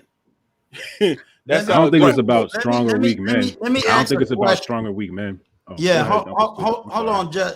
I'm Hold on, sorry. You Judge. got it. Let Mhm, me ask a question. Let's pretend I got white men listening to this panel right now, mhm, and as white men or as certain white men, they would probably want a deep dive, because let's say these are white men that don't have that empathy. They came from the same broken home theoretically that most black people do.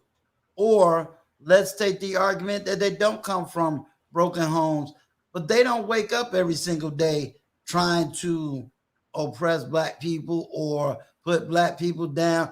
Hell, some of their supervisors might be black. They might be Right. fighting right along side by side with a black male. How do you talk to those white men in the language that a lot of us do speak about?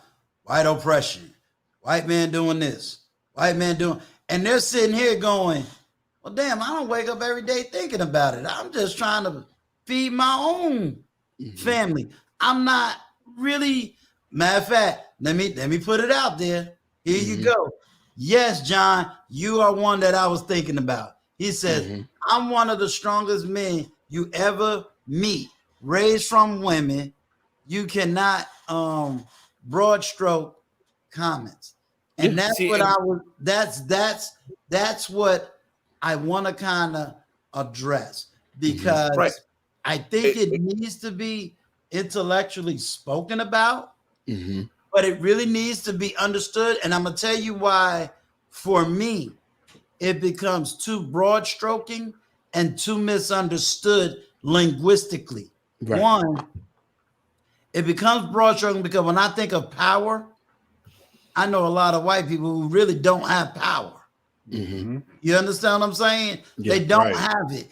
And a lot of times, and I'm not gonna lie to you, one of my craziest experience coming from New York to moving to North Carolina, and the people that helped me in so many different ways wore them freaking Confederate flags. Now, my family is deep South Carolina, so I know what the Confederate flag means. I don't know But about when the I was flag in thing. North Carolina, oh, they was quick to feed me. Do you understand? Coffee Talk Tech, we was on another platform together. I came from a whole home. He came from a broken home. I had him on the platform. I never heard one black person say, oh, I can relate to Coffee Talking Tech. And his story is the same story I hear. If I would have put a black face on him, everybody would have jumped and said, oh, yeah, I can relate to that. Remind you, his mother was in the chat. His wife was in the chat. So here he's being totally open about his background, his life, his dad, the whole nine. So if y'all can do me a favor, I'm gonna play John. I'm sitting here and I'm hearing you, two black men, just broad stroke the hell out of me. How do you talk to that? And I know you said earlier it's not an all or nothing, but I think sometimes white people want a better understanding. But then it's just like us going into a women's space and they say, all you men do this. Right. You know, or the women come in as all you women do that. And then it's like, well, dad, we ain't got no conversation because we are all or nothing breed. Right. Right. We're not monolith. Right. So I disagree with that. I think all people are monolith. People in general are not that dynamic. In general, right? People are not that dynamic.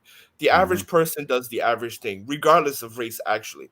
If you are American, you do what the average American does. So people in general are, because society has, in order for society to work, you have to be a monolith, meaning that the majority, the overwhelming majority, has to do the same thing. That's how businesses run. That's how you do the analytics to try to grab new customers. That's how laws are designed, right? So people in They have general to share principles. right. People in general are a monolith. People are not that dynamic, and Okay. so the second thing I want to say, that's why I delineate system versus people, because the average white person is not waking up, oh, how can I impress a black person today? Right. Just like I don't wake up every day thinking about other races of people. I'm waking up thinking about what I need to do to further my agenda for the day, how to be successful for the day. The small How does the consistency. label white supremacy help you though? No, white supremacy When as you in describing something, because I don't see, fighting systems. You don't talk to systems, you talk to people, and that's what Uncle Stu was just talking about, was an actual experience with actual people that helps you able to understand people better, and that's what I appreciate. Because I don't really Right, care but if someone's racist or not. It, like, if they are racist, I'm better than you. If you're not racist, then we probably might be on the same page. It's the conversation Right. it starts right there, and then you can have a situation that sounds crazy to me, like Uncle Stu just described. A man with a Confederate flag. The first thing that it's a literal red flag. You feel me? It's a red Right. flag, especially for black people. Well, So you I'm say not. white I'm not. I supremacy. wouldn't. He took that and then he made an red example flag out of was it a little- in real life as what the solution is. And I don't know if that's a point Uncle Stu was trying to make, but there's something in there that I agree with, that I felt in my heart that I had to No, speak but but I disagree, because you got to talk about systems, right? Because one thing, first of all, when Why? you talk about You're right. systems, then you're not my original internalizing question. people. Secondly, right, white supremacy as a system is much more effective than getting the average non-black person to be racist against black people, right? Because you can see the result of black people is more or less the same of the 60s, but the method is very different, right? You don't have police with dogs, biting you and war and fire hoses. You don't see that anymore, Maybe you right? do, maybe you don't. I don't even care Okay, about that, but to be I think honest. you will see that with the advent of social media, right? You'll see that with the advent of social media. You do see cops still get beating down and killing black folks, but you don't see the city riots and the fire hoses spraying people down in the sit-ins anymore, right? The game has Nah, you do changed, right? still. It evolved You into do still. I'm in system. Minneapolis right now. Hold up, George Floyd just happened. George Floyd just Jess. happened. Still, if you look at history as a whole, George Floyd just happened. So it's No, not anything different. There's nothing different. There's nothing new under the sun. Yeah, There let is me nothing hear new under him. the sun. Just let me hear him out totally, because I want to hear. I want to get a perspective. And if I feel that the conversation going left, I need both. I will be glad. Trust and believe. I'll be glad to bring the conversation back on this platform to have an intellectual conversation dealing with systems. You know what I'm saying? Because I think it's a great deep dive. I don't think it's I know both of you. So I know that y'all not sitting there like waking up and saying, "Hey, white man doing this to me." And I know that part. I got that part. Nobody's doing that. What I like to do is even go deeper. So I will even play devil's advocate to take the deep dive intellectually, because I respect both of you. I respect everybody on the platform and this panel, in the sense that nobody's yelling at each other. Nobody's sitting there going crazy in the chat. You know what I'm saying? Nobody is trying to, wait. Nobody is trying to beat each other up. But I just want to have the conversation. Even if I got to say, okay, we're going to end it here, I'm going to end up going right back to the video and say, okay, let me hear what everybody really was saying. Maybe this needs to be another intellectual discussion, with the same people, but we doing, you know what I'm saying? Do y'all understand? It's I had a question for the bishop too. I'm open to all discussion. Yeah. And it's kind of like Uncle Stu is being professor right now and got this big old classroom, and it's like, I can conduct it. I just want to conduct it civilly, where if somebody came in, they'd be like, man, look at them. They just yelling over each other. And then I got one of them crazy platforms. The playbacks is crazy. Exactly.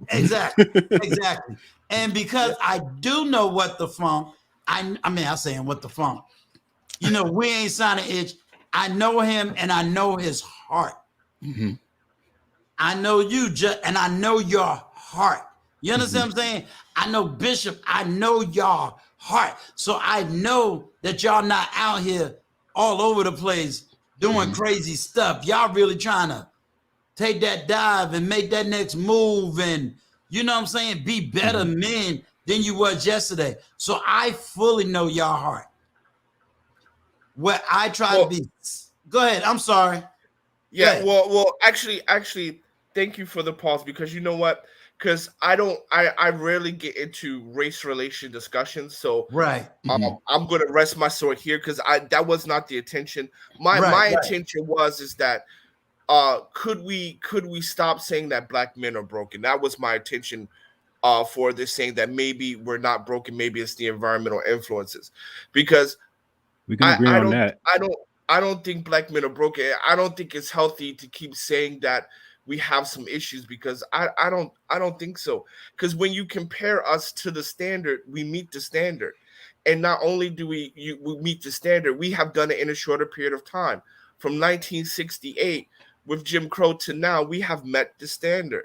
And that, like, whether it's emotionally or spiritually or whatever, because I'm not a Christian. I am a Messianic. I believe in Hebrew roots, right? So I Okay. believe in the commandments and things like that. So I don't see the Bible in a Christian way. I see it in more of a Judaism. with a Jewish way. Yeah, thank you. Yeah. Messianic Jewish way, right? I see it as, here's the law, here's the commandments, to obey God, to love God as we follow the commandments. I believe that we're out of covenant until, like, so I see the Bible very, very differently. So, but I just want to say this. I think maybe we need to start appreciating black men, and maybe we need to stop saying we're broken, because we have heard this forever. We have heard this in mass media with Oprah Winfrey. We have heard this with Rolanda, Ricky Lake, Sally Jesse Raphael. And so, and this is not a time. I'm just saying, maybe like when we look at the standard, and of course not all, but we're in broad strokes, right? How can you say we're broken when we're meeting the standard? And that's the thing that I have issue, because Whose standard we're meeting? That's the question. So societal standards, right? Most men are law-abiding citizens, right? Most men are law-abiding citizens. Most men don't have children out of wedlock. Most men have a decent job, right? There's nothing wrong waking up, going to work, coming home, tending your yard, and doing your hobby, right? What's wrong with that? There's nothing wrong with that. Let me add some context to that, Bishop. Because I know I understand where he's coming from. I understand too. Yeah. And I think that also is a decent argument. For example, I'll just take it from my own personal example. I'm still called a Dusty, although I'm doing everything I'm supposed to do as a man. Right. I'm still called less than, although I'm doing everything I can do as a man. You understand? I'm still looked at as beneath. I'm a veteran of the United States Army. I was one of the ones that rose my right hand. I wasn't drafted. I volunteered. You see what I'm saying? And I still can't get the quote unquote respect just as being a human being. You understand what I'm saying? So that's where I feel it. This is where I will agree on that aspect of it. I agree with you if we going after the 8 to 10% of black men who are not doing the right thing. Right. No, I agree also. I will agree with when we talk about the 8%, yes, I will agree with you also. But the thing about it is just that, show me another group of people, or show me another group of anything, of anyone, that if you're not 100%, you're Dusty. Well, let me say this. This is where I'm talking about from the standpoint of when I say broken. I'm not going from a measuring stick of a black woman, how she see things, because 9 times out of 10 she see things from a white supremacist standpoint. And that's the thing is, and this is the thing. Women are social creatures, so they're going to go with whatever the environment is giving them, because they're going to take it because they're just women. They socialize. However, when I'm talking about broken from a man's standpoint, being masculine, I'm talking about from the standpoint of we have things that we need to work on as a group of men. Now, if you want to talk about America, I always talk about on my channel. I always say this. I said we're not unusual because we're in an American culture. Most Americans, period, are broken because we lost culture, and our culture is dysfunction. It's dysfunctional, and a lot of white people is dysfunctional too. However, when I'm talking to my group of people, my brothers, I'm talking to us because I'm black first. It is what it is. And I don't wake up just talking about black issues just to be talking about them, but it affects us on a worse scale. Like fatherlessness affects us worse than any other group. At one point in time in this country, we was the most married people in this country. How we go from the most married to the most not married? That's a problem. How do The we fix conversation. that? Okay, go Oh, ahead, Jess. Let oh. me allow you to speak. Go ahead. I'm sorry. The conversation that I feel like we're about to have kind of points to like what I wanted to have a devil's advocate conversation with you about, Bishop. Whether you have the answers or not, whether you want to work it out or just Right. speculate. How does I might have to get some context. I grew up in a church. I'm not really connected to any particular church right now. I have churches that I love. I have churches that I respect. I have churches that around the country that I'll devote my time to, but I can't say I'll devote my time to them in any particular permanent fashion. So I guess my question would be, how would the church incentivize like more black men to come to church? Because I think that's part of the reason, that's part of the answer to your question. It's not the whole answer to your question about how to get more people married, but I do think it's a part of it. And what incentives does the church, well, I'll say specifically the black church, even I'm Haitian, the Haitian church, the Church of God, the different denominations, whoever, but just the church in general, because that's how I'm looking at it. What incentives would they provide to make black men feel like, in a real sense, being committed to going to church and being a part of a community and valuing themselves in that way that I understand from my childhood? But in reality, when I look at it, because it's not just women that react to the environment, it's men too. Yes. It doesn't seem like, conducive to me to really be a part of any particular church. And I've tried. I'll say I could try harder. Let me put that out there too. I could try harder, but I'm look like incentive wise is what I think is important to address, especially for a conversation about the future. Hold that question off. I want you to hold that question, and I'm gonna tell you why. Okay. The Bishop, I don't know what your schedule is tomorrow. Okay. I am doing a panel discussion, and the panel discussion is called "I Love Jesus, but I Can't Stand Church." My topic tomorrow is going to be a bonfire. Y'all know Uncle Stu would get down every once in a while. You know what I'm saying? Yeah. And you would definitely be honored to be a part of that discussion. Just, I want you to hold that question. Okay. And I want you to bring that to the panel tomorrow. I think it is a fair question. I think it is an honorable question. I can hear your heart saying, I want to go back. But these issues are still confronting me. And people need to hear your heart when you say, I want to go back. I want to go, Uncle Stu. I know somewhere in my life it was good for me. Yeah. But then this brokenness showed up and it don't look good to me no more. Now that the church is willing to listen, what's the plan of action? So I want you to hold that question for the panel tomorrow. Okay. Can we at least touch and agree to do that? Because like I said, it's falling right into that line of Monday's discussion, because I don't want the panel to become or the environment to become, oh, I hate church. The church is black, or the church is this, or I don't want that. I don't care about that. If you want to have them discussions, you got to go somewhere else. I want to deal with men and women who may have been hurt, church hurt, whatever you want to define it as, and is saying, hey, I'm willing to try it again. Can you teach me how? What do I need to look for? Me being this is where I gotta say, me being in ministry and having the deep dive of theology,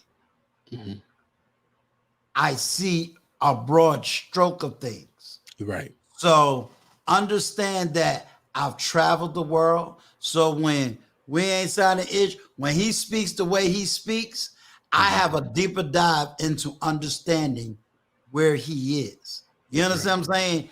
When I get a brother that says I'm Pentecostal, I got it.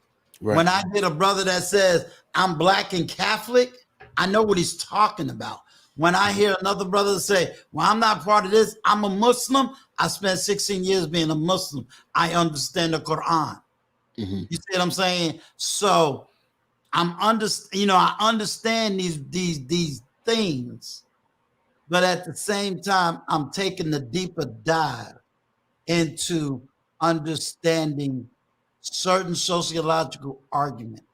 So that's why I say I understand what We Ain't Signing Itch is saying on this level. Now I'm understanding the bishop on this level. Then I understand you on another level. So I'm trying to even let my sisters in the chat know there's levels to this thing. It is. There's levels. You have to understand when We Ain't Signing Itch is talking about, he's talking about if you want to give it a number, 80% is up here. Yeah. And 80% made it. I know 2 men right now who are millionaires, single, got no father, you know what I'm saying? Got no kids, want a woman, but guess what? There's none that meet the standard. Then I understand if you want to say another 10%, they want to be good, like you just, and I'm not putting you in a negative. I'm not, you know, just roll with, Hey, I take the old man for a minute. to have these conversations. I have to take the good with the bad. To have these All right. conversations, I got to take the good with the bad. So I don't even sweat it. Okay, but then you got your group, and what is your group? Hey, I'm just a brother going to work, just trying to do the next right thing. I'm at peace with where I am. I ain't trying to really own no business. I ain't trying to have all these cars, houses, material. I just want to be at peace. I might be. I'm a little bit vain. I'll give that. All right, ain't nothing wrong. I'm no saint. I think I'm a saint sometimes, but I'm a little materialistic. I don't show it too much, but I ain't mad at you. Right. But so there's levels to this thing. There's layers to this thing. So even when we're communicating, I think, and I'm learning. I told you, I will never use the term. What was the two? Oh yeah, I will never use Pookie and Ray Ray again. I won't do it. But there's a reason. That's because somebody allowed me to take a deep dive into these words, Right. into these derogatory terms, into a sector that I had to recognize. Kareem, you finally decided to come back to America and hang out with us. That's an inside Yeah, joke, she y'all. needs to come on the panel. She needs to come on. Kareem, you've been called out. You've been called out, Kareem. I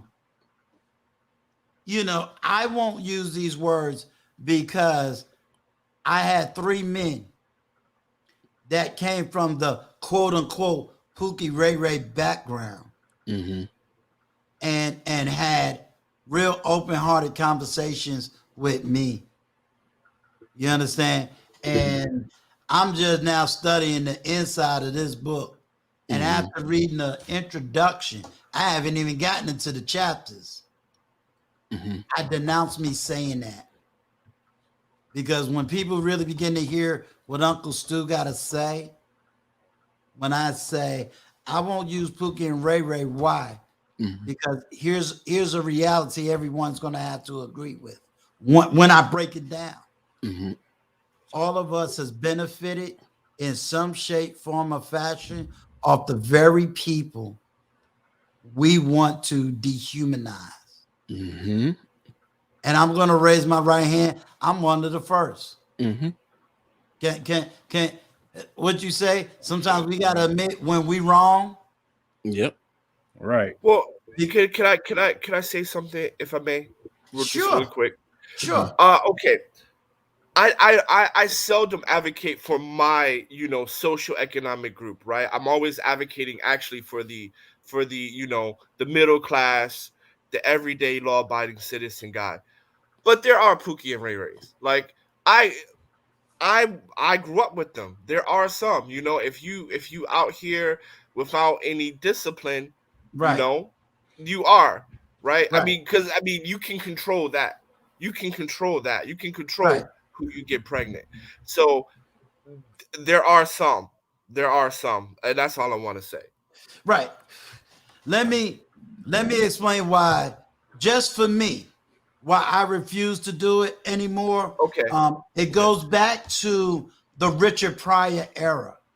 Mhm. Richard Pryor was known for using the N word, Mhm. known for it. That's what his whole Right. Right. time was based on. But he went to Africa, came back, and it changed his life. Mhm.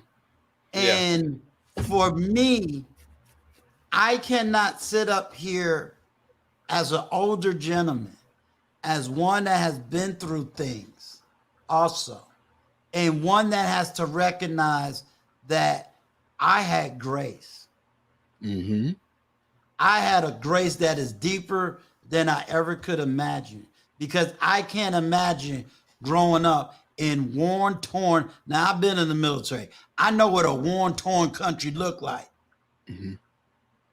And then to know that there's a worn, torn neighborhoods right here in the very country that I was willing to fight and die for.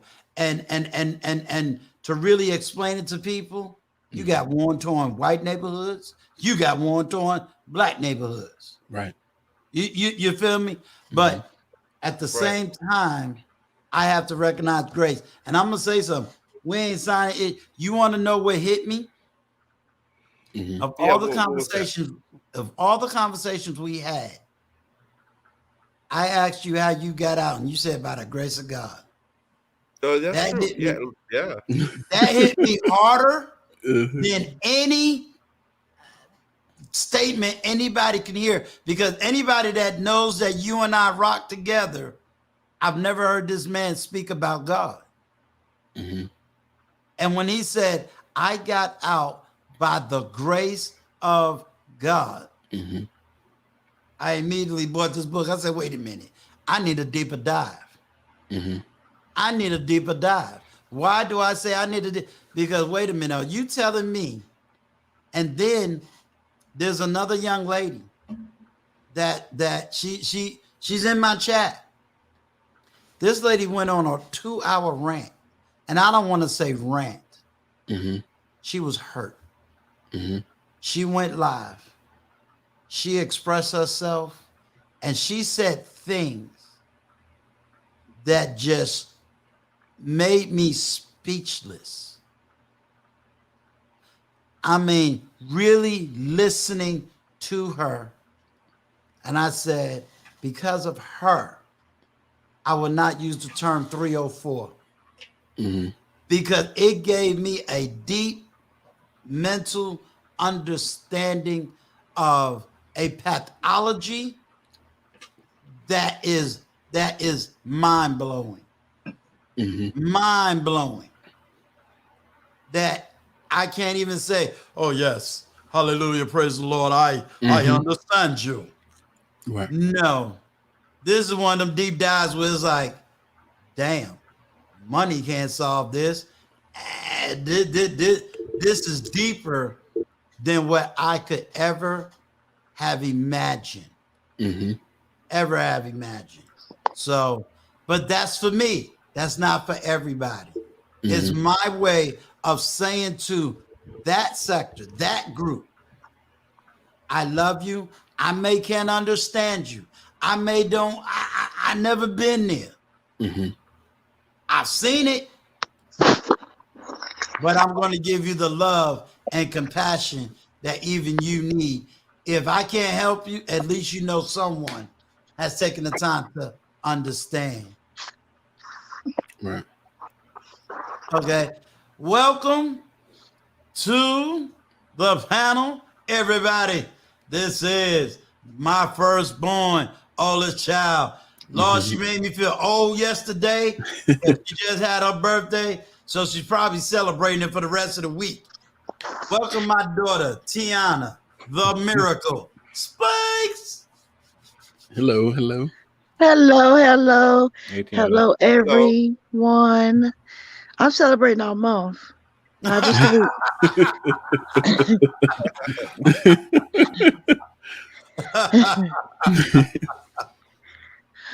But I wanted to speak on what you were just speaking on. Grace. Shouldn't we be giving each other grace, whether we're male or female? Mm-hmm. What do you guys think? I say no. I say no. And why do you say that?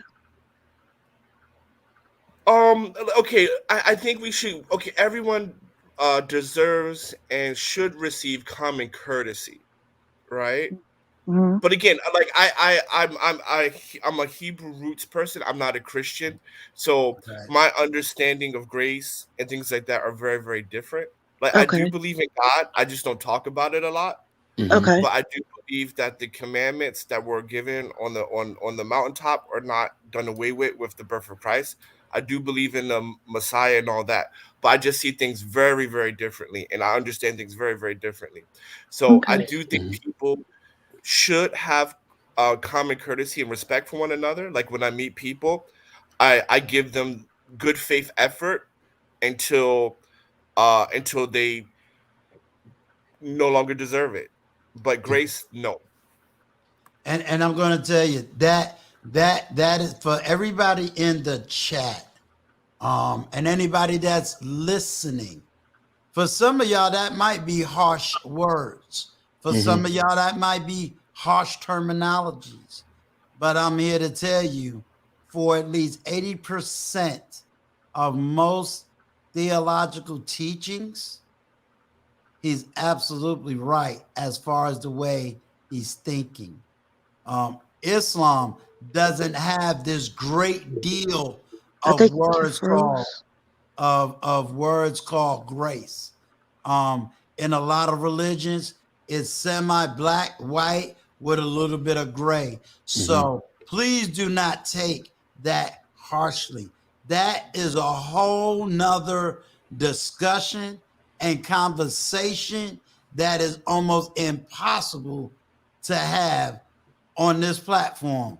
So that's a whole nother subject altogether. Well, I wouldn't take it harshly. Yeah. Everybody's entitled No. to I'm their. saying it for anybody that's Okay. listening. You know what I'm saying? Yeah. Um, the bishop. What do you think? I hear what the brother's saying, but I'm a little different. Okay. I think you should show grace and mercy, especially to the people in your own group. And the reason why I'm saying that, because we have been through so many different changes and different things in our lives where a lot of this stuff wasn't even our fault. We was giving these issues. We was given these issues, and these issues have went down generation to generation undealt with. So for us, for me, honestly, when I look at things from a bigger picture perspective, once I understand that I have pain, you have pain, and this pain was inflicted upon us, I should have enough grace and mercy upon you when you make mistakes to not judge you harshly. Now, if you're doing things that is harming the group, which I'm talking about our group, harming our group on purpose and causing more issues upon the young children and people that cannot defend themselves, that's when the grace get cut off. I think you need to be hanged from your toes. Now, I'm a believer. Now, I don't really say I'm a Christian. I say I'm a believer. Right. Because a lot of people say they're Christians all day and night and don't practice practice the laws of God. And Right. I'm a judo. If we want to get real technical with it, I'm a judo Christian, Judeo Christian. So that means I believe in the whole Bible, the New and the Old Testament. And Okay. Jesus even said himself, I didn't come to destroy the law, which is the Old Testament. I came to fulfill it. So if he's saying he fulfilled the law, and he sums up the 10 commandments in two commandments, saying, love thy God with all thy heart and love thy neighbor as thyself, meaning that put love into the law. Don't just use the law rigidly and just cut people off, because you don't want grace and mercy when you get tied up in a tight spot and you had good intentions, but you did something wrong. You're gonna want grace and mercy. So we should have that type of love for one another. See, the missing ingredient we have with one another, we're so rigid with one another, we don't have no love for one another, no care for one another. This is why we're easy to cut off our family members if they did something that we didn't approve of, because our mindset has been warped to not have family in our hearts anymore. We've Right. snatched it out. So we need to be very careful, in my opinion. I see the conditions where we're in right now, where we can like forget how, I can't stand that, they just black people. I hear other black people saying that. I'm like, what? I'm like, do you not like yourself? Like, I just wish. I'm like, okay, all right, but that goes back to how you feel about yourself. So I always think about myself. If I did something wrong, would I want somebody to show me grace and mercy, especially if I didn't do nothing intentionally to hurt them? But if I don't show that grace and mercy, what if they cut me off the same way I cut somebody else off, and I didn't mean that? So that's how I look at that. Yeah, and I wasn't Good. I wasn't necessarily coming from, even though it's looked at as quote unquote a religious thing. I wasn't necessarily coming, basing it upon religion, but I was just saying in general, shouldn't we be more understanding and having more grace upon people? As I can make mistakes, you make mistakes, because nobody's perfect. So shouldn't we be more understanding to one another, male to male, female to female, and even male to female? We should just be respecting each other and having grace upon each other. I think this is where the conversation turns into, I think like what We Ain't Signing was talking about, like systems, and you have to address it on a system level, and then kind of talk about it and make it relative to an individual person, what that system means. So when you say like in a general sense, like I understand that the bishop and We Ain't Signing said two similar things differently, and they both said what they said was different. The unifying thing and what they're talking about. Well, actually, I don't know if this would be the unified thing what they're talking about. This might be me being selfish. This might be more what I was thinking. More like, I believe. Here's what I believe. I'll put it that way. I do believe, even though it's a religious belief, which is why I was trying to unify it. I do believe to some degree that we all inherit the sins of our father by 7 generations. It's something that's written in the Bible somewhere, something like that. Yeah. The bishop could correct me however he see fit. But I believe that as a matter of fact, because I see it in my life when I think about the way that I am, the way my parents was, the way when I hear stories, who I am as a person just within my own family. And when I look at it from that level, I realize that I can't hold them accountable and say, you're so responsible for what you did, without looking at my own life saying I'm so responsible for what I did. And it's one of those type of chain things where the sins of the father, like they follow you. You get the same, or you just like your mama, you just like your dad. Like I've heard these things in different ways, and I've seen them in other people.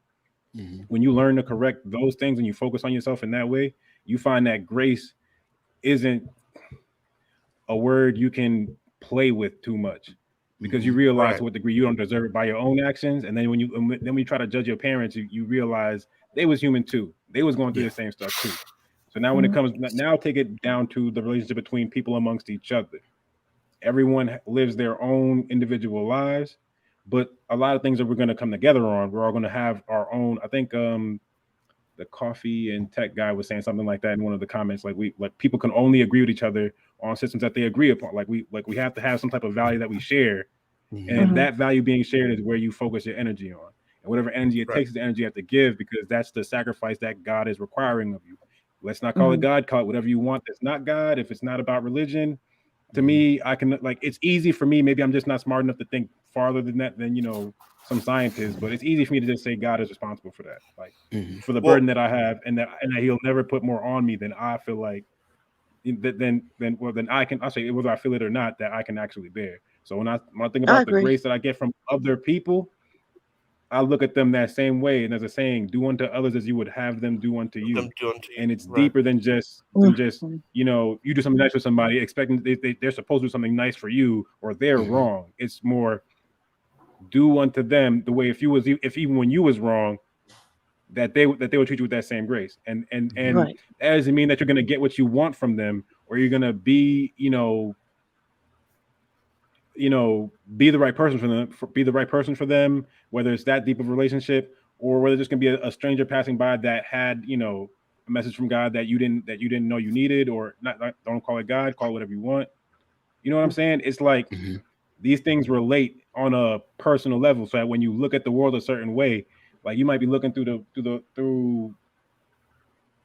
they call it like a rose colored lens or something like that, where Mhm. Road where the color whole world seems glasses. like it's one color to you. You end up Yeah. looking at it through and appreciating different things for who they are, and it brings Right. you closer to the truth, closer to God, closer. Just walking closer to God is what I would call it. Is what I call it for myself. I say.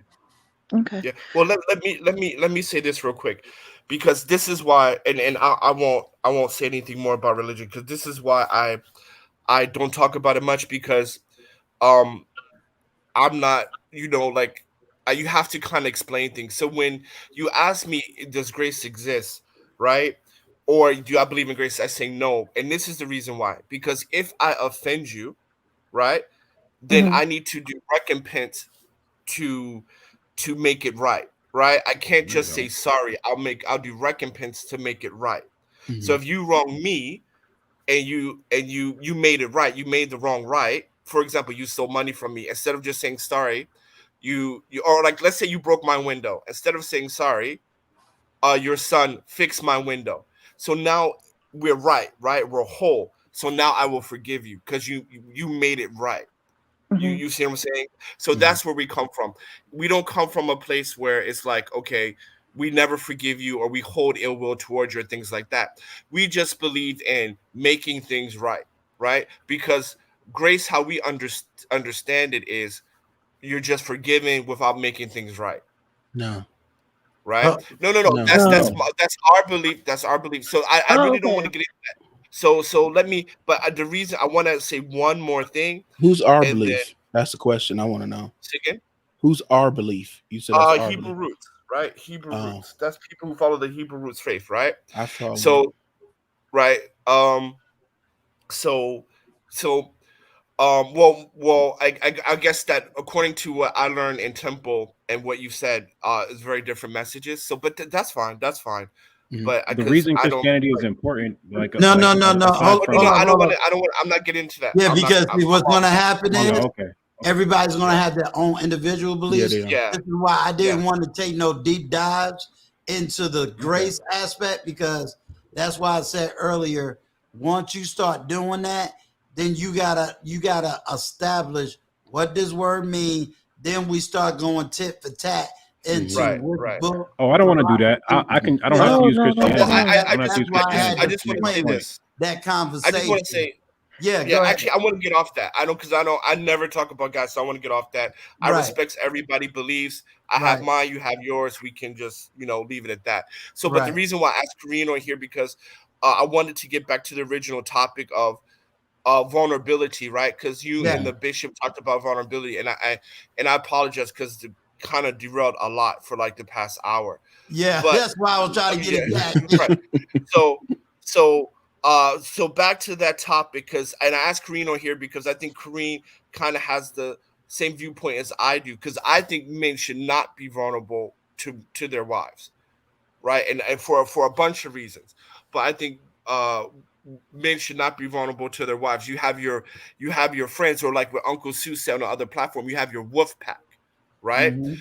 And and Mhm. and and there's a couple reasons why. Because number one, I believe that I believe in the old school rule, right? You marry a woman that is half your age plus 7, right?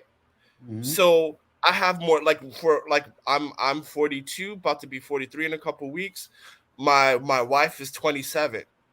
I can't be vulnerable there because there's such a huge gap in life experiences and accomplishments and things like that. Not saying I'm a robot to her, not saying I'm not showing her compassion or warmth or softness, but you know what I mean? Like the things that I need help with, I need to be vulnerable with, I have my wolf pack for, right? I don't, and I agree with Stu on that. I don't, I don't, my wife is not for that, right? Mm-hmm. My wife is to build a family together, right? Like I don't believe in marriage for business. I believe in marriage for family, continuing our bloodline Covenant. and so forth and so on. So I just want to know. So I want to get Kareen's perspective on that. Do you think your husband should be vulnerable to you? Hi, good night, everyone. Hello. Hey, Welcome okay. back to the States, or are you just drinking pina coladas? Everybody's been on this. Where Korea? Hey, she an international woman. What y'all want me to tell you? Man, sometimes you gotta just take a break, you know. I know that's right. Um, um, but Hey, Kareem. hey, what's up before the billions? Hey, Um, everybody. o- okay, so we Hello. ain't signing ish. The thing is, I agree with you to a certain extent, right? Because the dynamics of your See, that's relationship, cold. the to a He about certain to take your passport. because the dynamics of your relationship, it makes sense, right? But not everyone is in your situation. So a man your age, with your accomplishments and your experience, and you're married to someone who is much younger than you, it is understood that it makes sense for that Mhm. relationship to be that way, right? I'm 46. I just celebrated my birthday. This is the first time I'm telling my age on Oh, happy Uncle Yeah, birthday. Stu, you know I be You look dodging good all for She that. stole my 46. thunder. Go ahead and clip it. You look Keep good for lying, 46. sister. you, Happy you know birthday. I've been lying 25 about with that a number. I try to 21-year-old. say Don't let her lie to you. Happy Happy birthday, 18th Kareem. birthday, Kareen. Happy 18th. Happy thank you, Every 18th Stu. year birthday. is a blessing. So for me, I have some knowledge too and experience that I can bring to a relationship, and I'm not going to marry someone who's 70 years old, right? So he's going to be within my age group, hell, even a little younger. I would go a little younger and a few years older. So I'm not going to. So for me, the dynamics of a relationship that I would be in would not be the same as the one you're in. But remember, you and I also had the conversation where you mentioned, not being vulnerable to your wife, but in a sense, there are ways that your wife can get certain things from you, right? Without her being forceful. Being in her Of course. feminine Of course. allows her, so you are vulnerable You are Bec- vulnerable. because she is using what attracts you to her feminine energy, to get what she wants without being forceful. So women, we can still get what we want without being forceful about it. You just move the way your man likes you to move, and you get anything you want still. So you are, in a sense, vulnerable. No, no, I know. I'm not talking about provision. I'm just talking about saying, for example, things are falling off. Falling off. Well, I'll let Uncle Stu explain it because actually he was there. I wasn't, so I'll let him explain. Kareem, what the conversation was in its proper context was it was on Sir Hale Speaks panel, and the Okay. conversation was about men being vulnerable, and one of the panelists was more or less saying she would not get into a relationship unless a man can be vulnerable with her. And kind of the pushback was twofold. One, the pushback was, well, most men are not going to be vulnerable because there's too many examples of men who have been vulnerable with women and they have used that against them. And Mm. that most of us as men, if we're going to be vulnerable, we're going to be vulnerable either with our therapist or our closest male friends. Okay. We're not just going to open up. she used a biblical example, which was a bad example of Samson lying in the lap of Delilah. And anybody that know that story That's a knows what happened in the end. So that was like the worst example. But Jesus.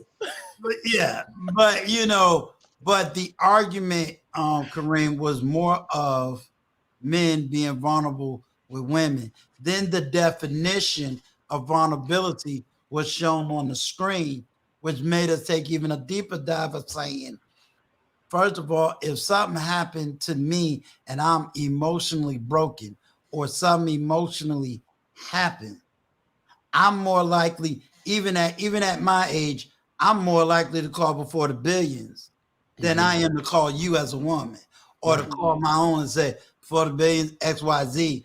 And me and before the billions is younger than my oldest daughter. You know what I'm saying? So it's saying dynamically, I have strong men around me. You know what I mean? That Okay. helps me through that vulnerable emotional time so that I can be a strength within the house. Right. Okay. Now, I do agree there's a level to this thing. Yeah, it is. There is levels. And so this is what we was able to get to yesterday in the conversation. It's one thing for me to say, oh, XYZ. But there are certain things in my past or could be in your past you're never going to reveal. Because if we tell the truth, there are some things you couldn't handle as truth. Nope. You see what I'm saying? So I think a lot of women need to watch and I've expressed on there, you have too many, this vulnerability issue has only been a nuance, at least for me, of I want a man to be vulnerable. And my argument with that man being vulnerable, are you looking for a man or are you looking for your girlfriend? Okay. You Understood. know, So yeah. what now with the vulnerable thing, I completely get it and I understand. So in that aspect, yeah, I agree with we ain't signing ish. But I'm wondering too though, is it more of a mistrust or of your woman like thinking okay at some point she's gonna throw it in your face, or is it more so that you don't think she can handle whatever your situation is, she's not built to handle it? Everything, I think, Okay. yeah, I everything. All of agree. That's why the we speak about above. it All of generally. the We speak above. about it generally. Okay, all of the above. All of the above, yeah. Okay. And if women really, really get that, we can keep moving. And what I mean by get that is more from the standpoint of why is that so important if he's taking care of 90%? I'm gonna just use the word 90% of everything else. Why is that the top priority? Coming into relationship or into marriage. To me that's not, I, that wouldn't even be the important part. I like a masculine male, so for me that wouldn't be important to me for him to be vulnerable with me in that respect then. But I would want trust, but I could understand to human nature, you know what I mean? Like, so I can understand where, you guys are coming from. Just like I wouldn't be totally vulnerable with every person in my life just based on trust issues as well. So I get it. Is it a But trust issue or is it the handling truth issue? And I use, because it was more of a religious panel, more of an all Christian panel. I use examples like, when we look at David showed vulnerability, but it wasn't to any of the wives he married. You know, Jacob showed vulnerability, but he never showed vulnerability to any of the women he married. Um, Job showed vulnerability, but he's also known for telling his wife, I'm not going to curse God and die. Sit down. You sound like those foolish women. So it's a matter of how everybody's defining it. Big Bad Bull That's the key thing. says, yeah. And That's right there. and if y'all feel that's too complex, because again, it kind of deviate. But how do you handle that? Kareem, speaking from the woman perspective. How would I handle what? Like a man not being vulnerable with me? Well, let's put it like this. Big Bad Bull says, wordplay again. All humans are vulnerable because all humans typically exclude emotions, happiness, anger, sadness. Men typically will suppress sadness, but that alone doesn't negative exposure. Negate. Exactly. Negate exposure. Hmm. Hmm. Yeah. I agree with what he's saying. I think too though, women in our nature too, we're caring, right? So if he's sad or there's something bothering him as well, and you see that, it's, that's gonna, even if he's not telling you, as a woman, that's gonna affect you, even if he's not telling you, because you're gonna sense it. So how do we get past that point if he's not being open and upfront and telling you either? It's not like I want the weight of the That's world easy. on my He doesn't shoulder. have to be. He doesn't have to be open and upfront with you. He just has to be sincere with you. He just has to not lie to you. Telling him to be open and front with you is like telling him to expose his weakness. Which, if you say you want a masculine man, it means you Hmm. want a man that can provide you security. So it's like it's just a catch-22. You're gonna it's something you have to it's good. Excuse me. It's something you're going to have to deal with a man for your entire life. Like, Hmm. have you ever seen Beauty and the Beast? Hmm. Like, the beauty's job is to tame the beast, but the beast is the beast. So you have to understand. Like, it's like why women like a bad boy, because they want him to become a prince. And it's like that's what you. It's just that's a matter of the man that you chose, and then being able to bear the burden of what it is that he's still a human being. He has the option to tell you or not, but knowing that him telling you is also letting you know that there's trouble in paradise, Hmm. and that doesn't mean Right. anything good for you in the long term, where it's one of Hmm. the things that he's trying to protect you from, trouble in paradise. You So if know he what? if he goes and Mhm, meets with his boys about it, and those are people that know how to solve, other men that know how to solve problems the man way, then Right. he's doing the right thing by seeking guidance, by being vulnerable in that sense. But it's just, if even if you feel like he's crying inside, you're showing him respect by by not trying to have him be open and honest with you. There's ways that women can give a man options. You can suggest him to talk to his friends about it. You can suggest counseling. You can be his diplomat. You can be his support, but you can't expect him to be open and honest with you about everything. You can expect him to be sincere with you, which means he's not going to lie to you, but you can't expect him to be open and honest about everything. Does that make sense? mhm. It makes sense. You know what I find? Like my parents were married for over 30 years, of maybe close 40 years, right? So they got divorced recently as an adult, right? My dad, amazing father, very loving, and he is the type of guy who was very vulnerable. He showed emotions, right? So to me, that made him a great father. But looking at the dynamics of my parents' relationship, the reason why it didn't work out, I from what I viewed, was my mother did not show him a lot of respect, right? So Mm-hmm. it's like, even though he was an amazing dad, I'm a daddy's girl, he's loving, I've seen my dad cry, all of that, right? And I respected that about him. But as a husband, I think my mother viewed him more like weak. Hmm. So, It's not really your space to judge that, because you have to understand that as his daughter, you were his weakness. So he did that for you. mhm, You have to have respect for the fact that he was that man. He might not have been that man That's before, fine. and then now that he's That's that fine. man now, your mom might have less respect for him, but she still has some kind of general respect for him.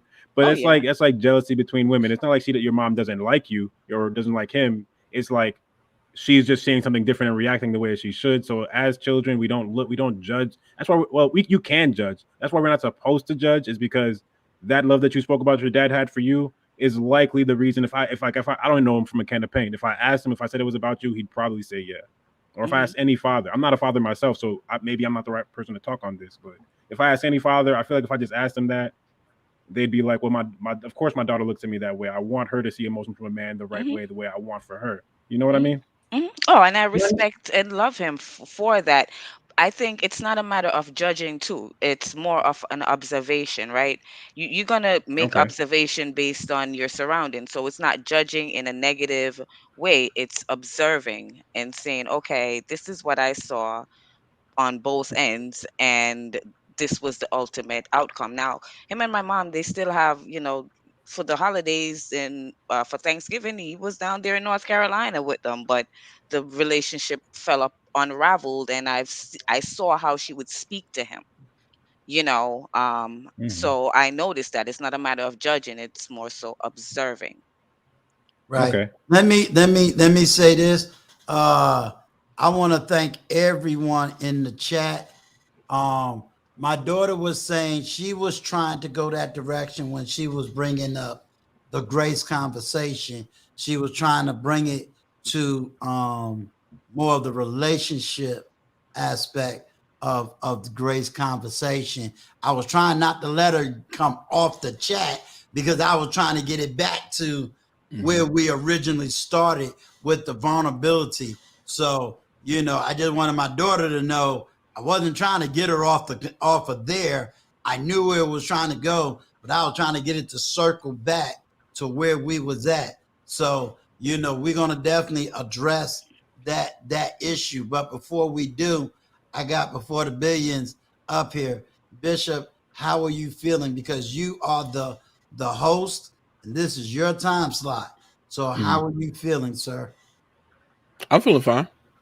Yeah, Okay. it's a good Because I want to conversation. respect your time because you're the man of the hour. So I Hmm. want to respect your time and how you are feeling. Yeah, I'm feeling fine. Yeah, the conversation's going pretty good. I actually wanted to get back to this vulnerability conversation because the way we describe vulnerability is like from a feminine standpoint, because there's a way a man displays vulnerability versus a woman displays vulnerability. What we see now with the touchy feely type of movement, this vulnerability is like, oh, you just lay on your woman's lap and just start crying out and telling her all your feelings and everything else. And my dad always tell me, you don't never let your left hand know what your right hand's doing. What I'm talking about from a man's standpoint, when I'm talking about SOS with systems, order, and structure, and how he conducts himself, because a man thinks before he feels. A woman feels and then think. So when we're talking about a vulnerability from a man's standpoint, a masculine standpoint, we're talking about a man that's being truthful and just being, just living and walking in truth. Now, it does not like what your brother's saying is correct. There's a certain things I'm gonna tell my boys that I'm not gonna tell my woman, and it's always been like that. But then there's some things I tell my woman that I would never tell my boys. You see how that works? So there's a twofold going there. Now with women, they'll tell their feelings to their girls and they men. They'll just tell it to everybody because they feel before they think, and that's just how it is. But then after a while, when a woman understands how men how men operate, they'll begin to start picking up them traits where they don't tell what's going on in their homes. That's where some women learn that wisdom, because some older women tell them, baby, you don't tell all your business. So they start to begin to learn how to think before feeling when they get older in age. But with men, we should already been taught that you don't just tell your woman everything like, oh my God, we can't pay the bills. No. My dad used to say when he didn't have money for the house note, because he never missed the house note payment growing up as a child, and until now, from what I know of what he's doing in his household, um, he never missed a mortgage payment. When he got laid off, my mom thought he just miraculously saved money, stuff like that. But when he got laid off during the winter times, he said he would have conversations with his father, and his father make him and his father make agreements, and he'll borrow the money from him and pay him right back the money he owed him. He said even though it was tight, he made sure everything was handled, because he did not want his wife, which is my mother, to worry about those things. Now when it came to other things internally, she had to know certain things, because there's some things, that some buttons that your wife is pushing on you, and you don't, and you getting upset and flying off the handle, and she keeps pushing because she don't know what the world is wrong with you. Now she's pushing them because y'all arguing, of course, and she's mad, and she's like, I could push that. But once you explain to her, say, you need to stop doing that, because this can end very volatile, because as a child or whatever, as when I was growing up, this happened to me, and this is why I keep walking out the door. And once she understands that, because you got to have understanding in a relationship, because there's no understanding. That's how things end up volatile, and that's a form of being vulnerable. Now, you're not just doing that just because you just want to tell her your feelings and all that other stuff. You're doing that to make sure that you got systems, orders, and structures set in place, so that way you do not make sure this thing don't end off volatile or in a certain way. And it's just much different than when you're talking to your homeboys, and versus if you are talking to your homeboys, you're not telling this to your woman. So there's levels to this, and we're talking about it from a masculine standpoint. Now, I did a video on this years ago talking about men need to stop being vulnerable like women. I said the key word, like women, because a lot of men are being vulnerable like women. Like they're running around telling, I'm so sorry, I'm crying, and da-da-da. I'm like, someone get this man to sit him down. Like he crying way too much. Sit him down, please. He don't need to be telling all that. He's talking too much. That's the problem. We have a lot of men talking too much because they've been told to act like their mothers instead of act like their fathers. So that's I want to make sure we put that in the proper context, that we're talking about being vulnerable from a masculine standpoint, not a feminine standpoint. All right. Before the billions, before you go, because I want to hear your voice, let me give a big shout out to my brother, Shannon Ross, coming in, visiting, showing strength, showing love. Salute, salute. That is my veteran brother. And just letting y'all know, we getting ready to try to put something together for next year. We're going to start reading books on this panel. So I just want y'all to know, get your library ready. If you don't worry. We're going to be doing a whole lot of reading on this channel here. For his channel, Rich Men Read. Rich Men Read. On this channel, Real Men Read. Here you go. Real Men Read. So we're going to bring the military love out here in this place. So salute to you, my brother Shannon. And if you want to join the panel, you're more than welcome, sir.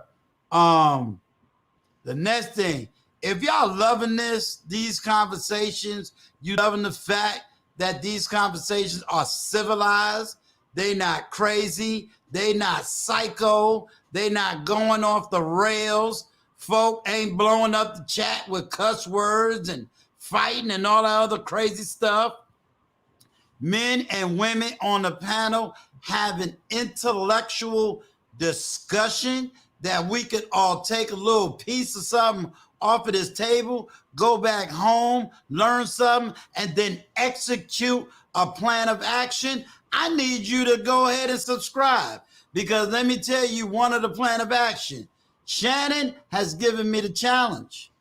This is a man that got a bigger platform than me, but he want me to put in the work just like I had to put in when I was in basic training, had to put in that work like I was in AIT, and had to keep putting in work. So guess what? Consistency is the key. So here's what I need. If you listening to this, you loving the conversation, I need you to go ahead and subscribe. Subscribe. It's free. It don't cost you nothing to hit that subscribe button. It don't cost you nothing to hit that like button. These are free numbers and free things to do. If I remember how Shannon said it, he said, you have unlimited currency that don't cost you nothing. So hitting the subscribe button is an unlimited currency that you didn't even have to work for. I'm putting in the work. All you got to do is hit subscribe. If you're hearing this after this panel is gone, hit subscribe. So help me to get to that 1,000 mark so that we can do bigger and better things. What I can do at 600, I could do so much more at 1,000. You're not a number. You're a person. And each and every day, I'm thinking about you as a person. Shout out to Shannon. Appreciate you coming by. Thank you. Salute, salute, sir. Before the billions. Yes, sir. How much is this? How much is it going to cost me? You know, y'all don't know. Before the billions is my paid tech. You know, he's my data advisor. You know, he might be having me on the clock. He be hanging out with TLA. So by the time he's over, it might cost me $1,000.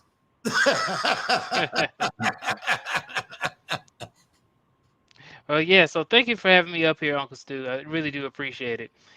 So the conversation talking about vulnerability.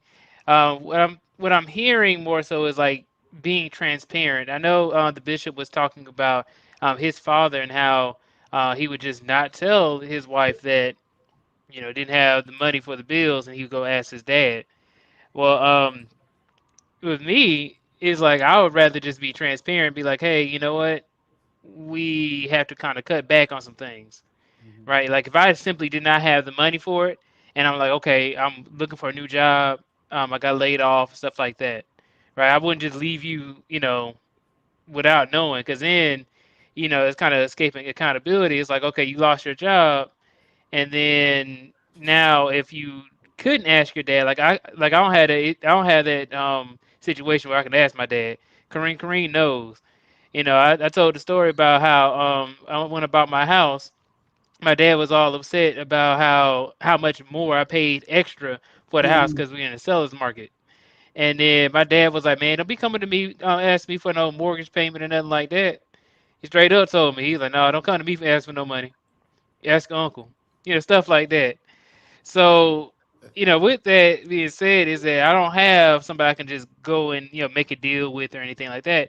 I'm gonna have to tell you like, hey, um, I just recently, lost my job. I'm looking for another one as soon as possible. I'll even tell you like a temp job for right now. I'm going to work towards fixing that issue, but I at least want you to know because it'll be even worse if you didn't let them know, and then you end up, missing payments anyway, right?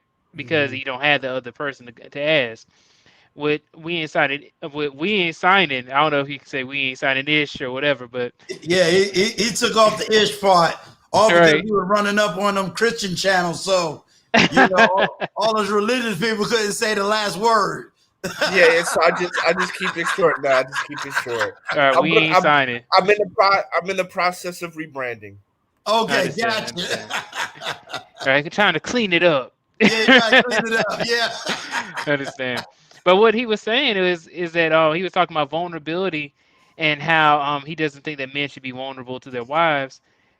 Uh, but that's with the caveat that you actually have some boys that you can talk to, right? Not everybody actually has male friends Right. that they can actually hit up and oh, let me go hit up my friend Johnny or to go play some basketball or something like that. Not everybody really has all those kind of things. Like for me, talking specifically about myself, I don't really have a whole bunch of male friends. Right? Hmm. I can probably name like one. Right? And then it's not like somebody who I can call up and I can be vulnerable with. Right? Right. Somebody like, oh, okay, I work with them before. Stuff like that. But the reason why I say this is because when I actually had to reevaluate what the term friend meant, it's like, okay, it's going to have to be something more um, personable, more something like, okay, I can actually call this person, they can call me, we can have a conversation. Like I have people who I know who I'm very close with, I'm cool with, but then if I'm trying to have like a conversation with them, they're gonna be, looking at me like I'm, calling me gay or something like that. Like, why you getting on the phone with me? Like, they ain't trying to be on the phone with no man, stuff like that. Right. But Right. and then that's really how it is. So you can't really consider them like, a close friend or anything like that that you can be vulnerable with. Right. And with that being said, being vulnerable in itself is actually I view it as like a bad thing, right? Okay. Being vulnerable. That's just kind of how I was raised, and some experiences that I've had Right. where when I was extremely vulnerable, I was like, okay, I have no money. I need to get to work. I don't have not a single person I can ask for $20 to get some gas. I just had to drive on E, and thank God I was able to make it to work and back home because I had to realize. That's when I realized, like, oh, I have 30 miles before my car break down. So. I've been Look, there. look. Before the billions, Mhm. just get it. Just hang out with Kareem a little bit. Shit, I thought we ain't signing had it together. See, at least I know I can get in contact with we ain't signing. Kareem, she just get on the plane and take off. She don't care nothing about no dynamic going on. She be like, you know what? And then she got a pack. See, the bishop don't know. Kareem got her tribe. You know what I'm saying? So when it's time for her to leave, her and the girls, they just take off Oh and no. disappear off the face of the earth. Don't know where they at. Then she come back talking about, hey y'all. Just tuning in. Right. I used to be that kind of subscriber shoot. I would disappear. Yeah. Can I say something right quick? Yeah. And I just want to say something right quick, and I'll give a little anecdote at the end. If you do not have friends, business associates, or better yet, a network, that is a fundamental flaw in your life. You need networks and you need relationships because number one, people are just social. People are social by nature. And you need that because no man is an island and we all fall off. We all fall off. Right now, if you look at my life, most people will say I'm highly successful. But you know what? There was a time when my first fiance, she dumped me. I was jobless in China. I had a hole in my shoe in the wintertime. And I had to walk 3 kilometers to work back and forth because I couldn't afford the subway. How far And is a my kilometer? homeboy TK, talked to him. He got me a job. He loaned me money to take care of myself. Now my fiance bounced on me. I'm sleeping on the floor. I can't pay the rent. Loan me money for rent. Hook me up with a job. Hook me up with a job to get started. And then one year, well, roughly 6 months later, I opened my own business.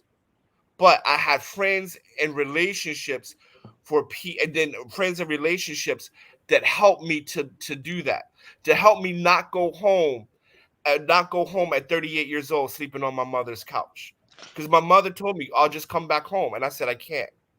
I know if I went home at that point, it would have been over. At that point, I would have given up on life. Right? So I stayed and suffered. Now, but I had friends that kind of helped me along the way to where I could stand on my 2 feet to build my business. Now, this went from 2017 to 2018. I lost my job overseas, had no idea what I was going to do, right? But it was friends and my network that helped me to get over the hump. So if you don't have that, you got to go get that. You got to go get that. Right? That needs to be your priority number one, because that was the difference between me giving up on my life and going back home to my mother at 38 or staying here and toughing it out. Now, of course, all of those things kind of came into play again by the grace of God, because I'm not going to sit here and say, oh, I was hyper intelligent. I'm on my grind and everything worked out. A lot of things that happened for me to build my business was either luck or the grace of God. Now, I say it's grace of God, but other people can say luck, whatever. You need that. But it was the network and people that were in my corner when I needed it the most. And so you need that because we all fall off. We all fall. There is no person in the world that is successful that has never failed. So we need that. We all need that. So if you don't got it, you got to go get it. Go to your chamber of commerce. Go to different networking events, professional groups, right? And just meet people, because other successful people understand that. Right now, I have a group of seven brothers in China that all own business. We stick together. We have monthly meetings for two reasons. Number one, we are foreigners here. Number two, we made a pact. If you fall off, we will all lend you money to get your business back on track, and then you pay us back without any shares out of your business, because we know that we are black men and things happen. So we got to look out for one another. So you absolutely need that. Right now, we don't get along on a lot of stuff, but we all agree on that. And so for that reason, when any one of us is in trouble, we will together we will loan each other. And it has happened. I have loaned money to my friends. They paid it back with no interest. So you need that. You absolutely need that, because otherwise that is what we call a fatal flaw in your professional life.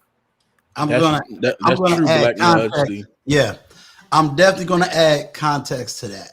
Um, I didn't realize, in the sense of being in a network or being in that strong group of men, um, until the tragedy happened in my life.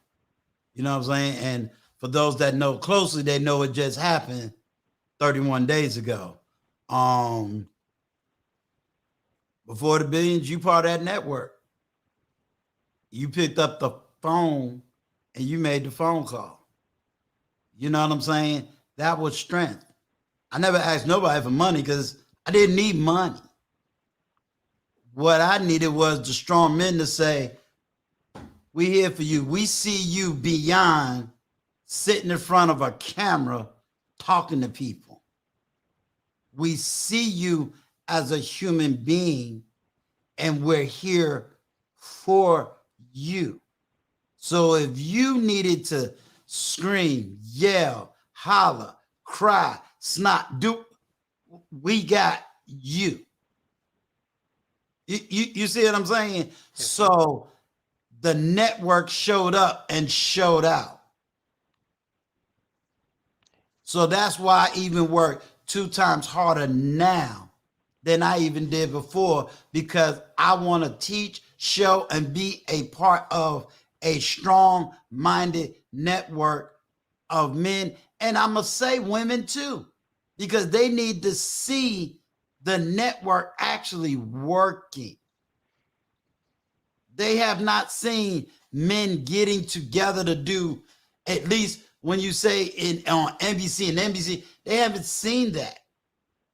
You see what I'm saying? And not having that causes us to feel alone and isolated. That's why the business is called Stu One International what? Network. That way, when things happen, if I can't help you, my job is to pick up the phone and say, "Hey, my brother is going through. I need you to email him, contact him, do something with him, because this is where he's at and he's going to need your help." You know what I mean? The bishop, I got somebody in your state and he needs help. He needs a place where he can get resources.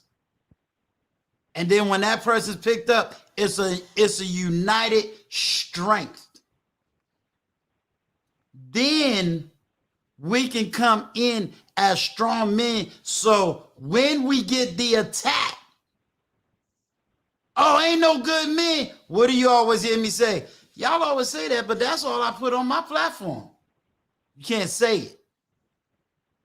You can't say it. And I won't allow it to be said, because I fight for strong men, especially black men, to be on this platform so that people can see. But I'm also aware, and I'm not ignorant, that just because there's 23 people in this chat right now, I don't know who else is listening to these conversations. So I'm not just looking at the number here and say, "Oh, well, I only got 23 people I'm talking to." I don't know who else I'm talking to outside of here.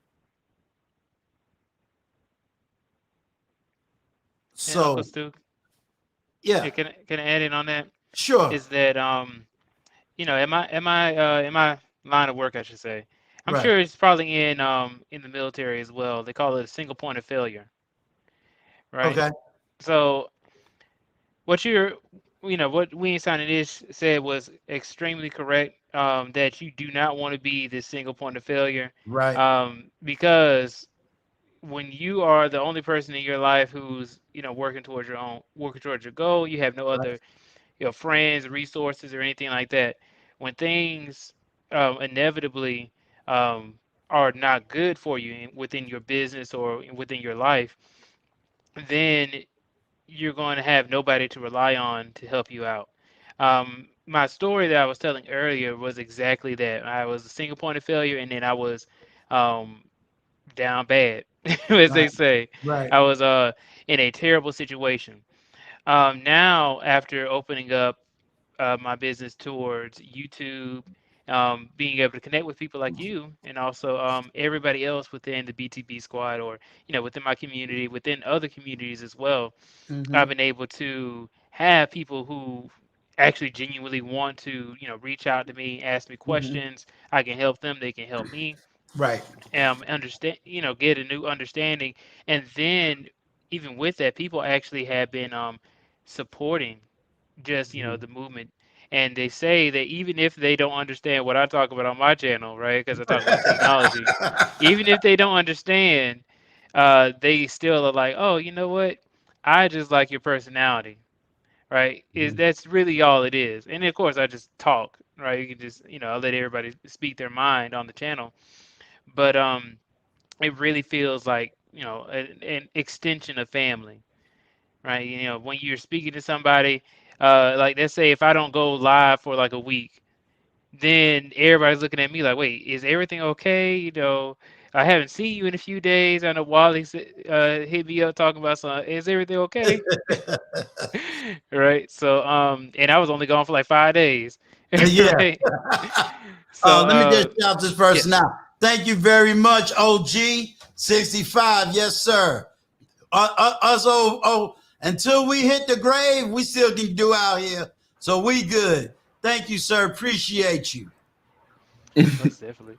So with that, I do want to say that you can't discount the importance of community, your network. Most definitely, you do have to build that. That is actually one of the um one of the things that Kevin Samuels talks about when he talks about the high value man. At least you have a network, right, to even be Yeah. considered that. So that is Yeah. extremely important. The bishop, this is my personal data analyst assistant. When I got some data issues, Hmm. uh, that dude is on Rolodex speed dial, you Hmm. know. But this is a 26-year-old data analyst, got Hmm. his own YouTube page. Trust me, Hmm. when I tell him to give you the 30-second pitch, he got Hmm. that down to a T. Oh yeah, And I see, watch this channel. okay, I'm a subscriber. he did the smooth slide on me. See, I need him to know I might be old, but I heard it. I'm one of them dudes that'll go to his panel and be like, Hmm. oh nah, we ain't having this conversation. I don't know what y'all talking about. So I'm just gonna say I was in the chat. Y'all have a good time. You know, but Hmm. Can yeah, I that ask a I'm proud question? of him. He just got over his 1,000 subscribers. Thank Salute. you. Congratulations. So Thank you. Um, hey, I'm proud of him. I'm um, proud of him. I am proud. c- Listen, can I ask a question? When you sure. Okay, I wanted to the I mean, I hear what we ain't signing is say about the network, and I totally agree. But as a woman, this part that stood out to me was that his fiance dumped him, right? So I wanted to go back to that part, as to why she dumped you. Was it probably because she just viewed you more as the provider because that's how you present yourself 100%? And it's like, well, if there's nothing you ain't providing, I'm out. All Ooh, she wow. said was, I mean, yeah, we. So okay, okay, I will answer your question. I will answer your question. But Okay. before that, I just want to say, before the billions, great interview. That was a lovely interview you did over the weekend. I'm just gonna say that. Thank you Hey, for we that. will keep it Yeah, there. I We keep saw it that there. interview too. That was awesome. Yeah, that was a good interview, and I'll keep it there. So thank you. Um, why she? Well, all she said was that she said that God told her to leave me. So I was just like, okay, whatever, and she left.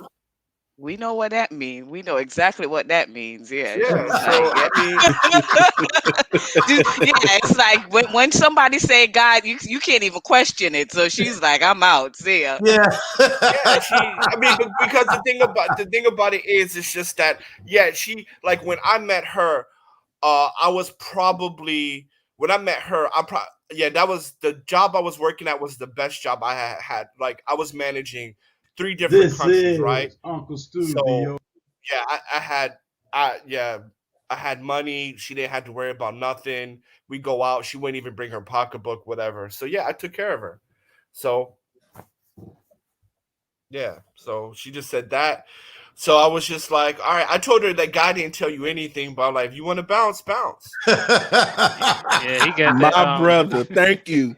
That's what we teach in our church. Stop So, using God for I personal want to stuff. say this. I want to say this because now people are going to say I'm hurt. I am not hurt. It's just that when you go through something that severe and you make it out, you just realize, oh, the world is not going to crumble.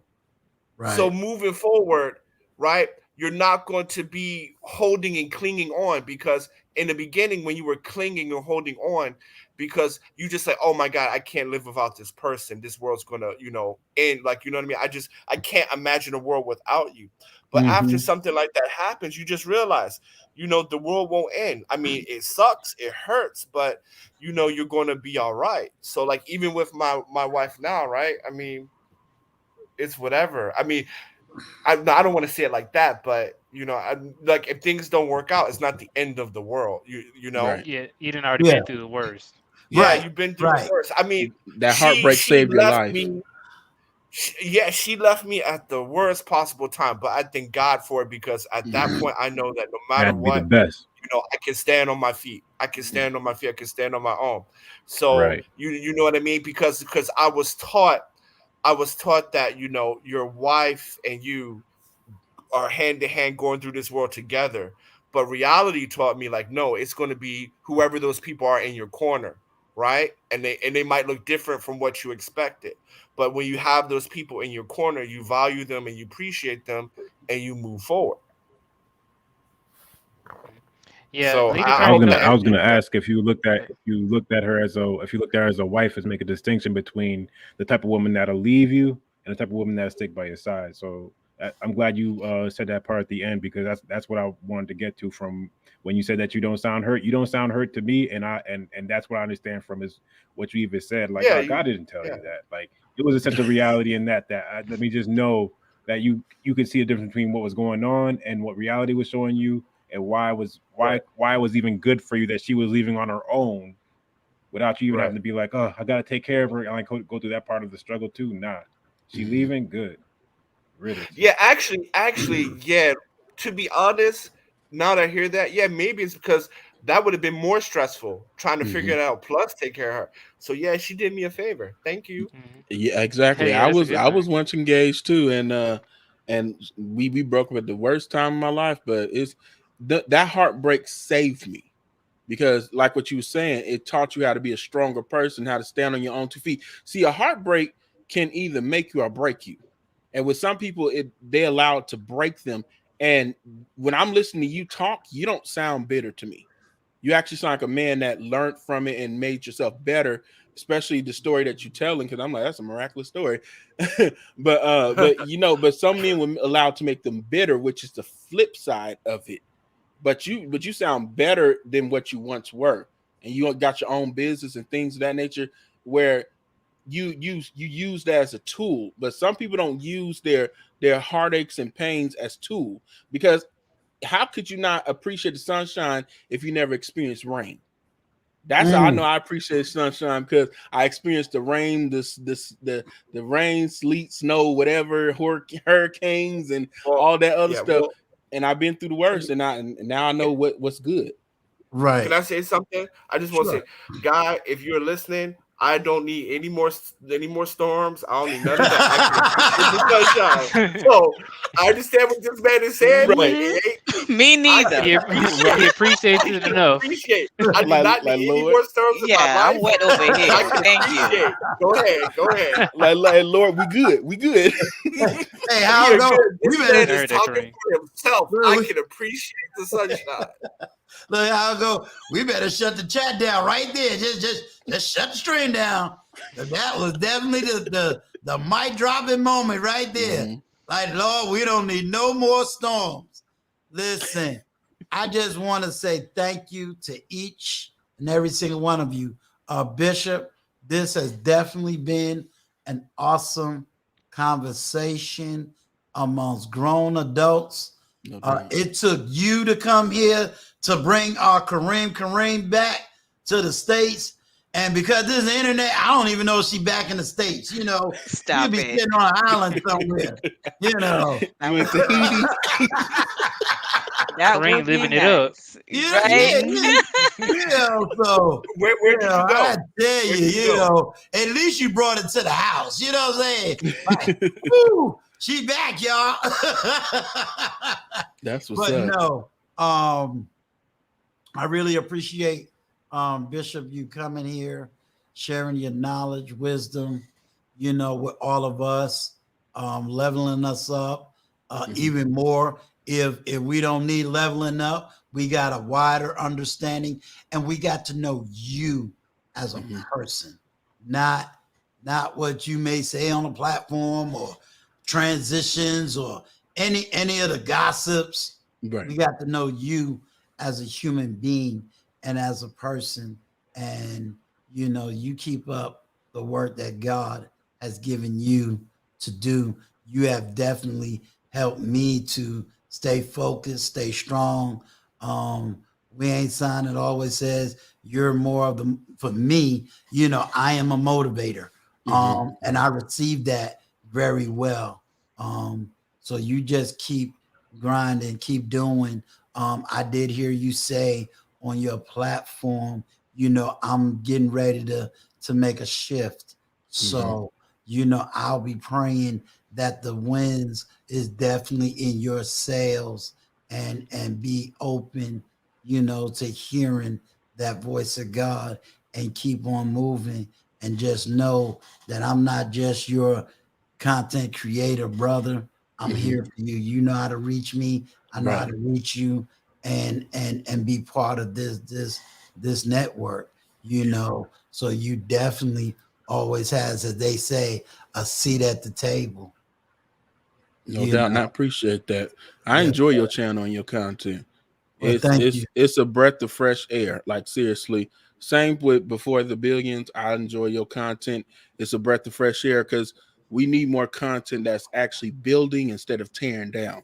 Yes, sir. You know, folks did the wrecking ball for so long in this on this platform. It's time that we actually start laying bricks down instead of us tearing down, you know, different things. Now, if we want to tear down the bad, then that's a good thing. Tearing down the bad for right. Well, All that craziness and all that foolishness. But as far as I'm over the arguing. I'm just so over it. I'm ready to actually have a civil conversation.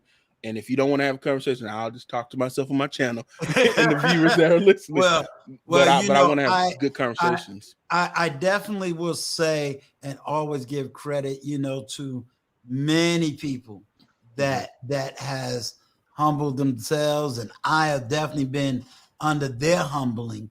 One of my first major interviews was "We Ain't Signing," and you know he has educated me. Has definitely, you know, he says I'm the motivator, but he's been the motivator. You know what I'm saying? He's come in and dropped knowledge, wisdom on me that, hey, I received, I took it, I ran with it. Why is my business called Stu One International Network? Because he's the one that made sure that I don't call my business a black business. Another topic. But he made sure my business is just a business. Yes. I just happen to be black, but it ain't a black business. You know what I'm saying? Preach. When it comes to networks, you know, that's something that I heard from TLA, building networks. Like you know, I have a mentor too, you know, which is El Guapo.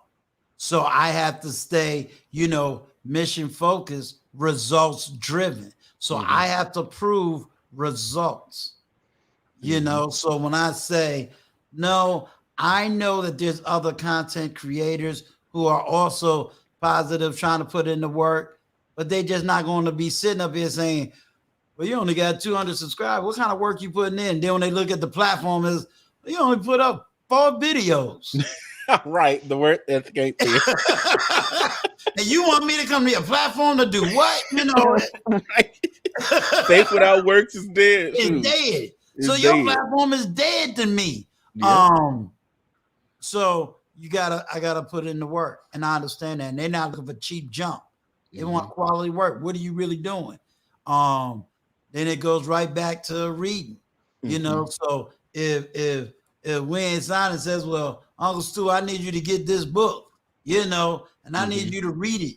And all of a sudden I'm talking to other content creators say, yeah, I got to read this book. And they're like, oh, yeah, we read that book. You know, it's like, oh, Lord, I'm behind. Dr. Tommy Curry, that's a good book. So it's like, I really got to start reading. You know, all these people know the book, and me, I ain't never even heard the book. So it really lets me know, hey, I got more work to put in. Now I got other books that is just as thick, very academia, and I understand it. So I got to put in the work for the people that already put in the work before me.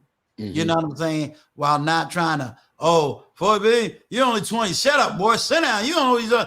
Nah, we ain't doing all that. You know what I'm saying? But I got to put in the work like everybody else put in the work. You know, so you're right. Faith without works is definitely dead. And like I tell anybody, just because I got right now at this time 24 people in the chat, I don't know who's listening to me outside of 24 active people in this chat. But I want everybody to know I am a servant. I am here to serve you the best way I know how, you know, and just put in the work. Right. You know, so I appreciate you. Just another young Zoe. Usually I'm hanging out with him at like 5 o'clock in the morning, somewhere on the Anton Daniels channel, you know. And I'm gonna tell you, I have nothing but love for them brothers.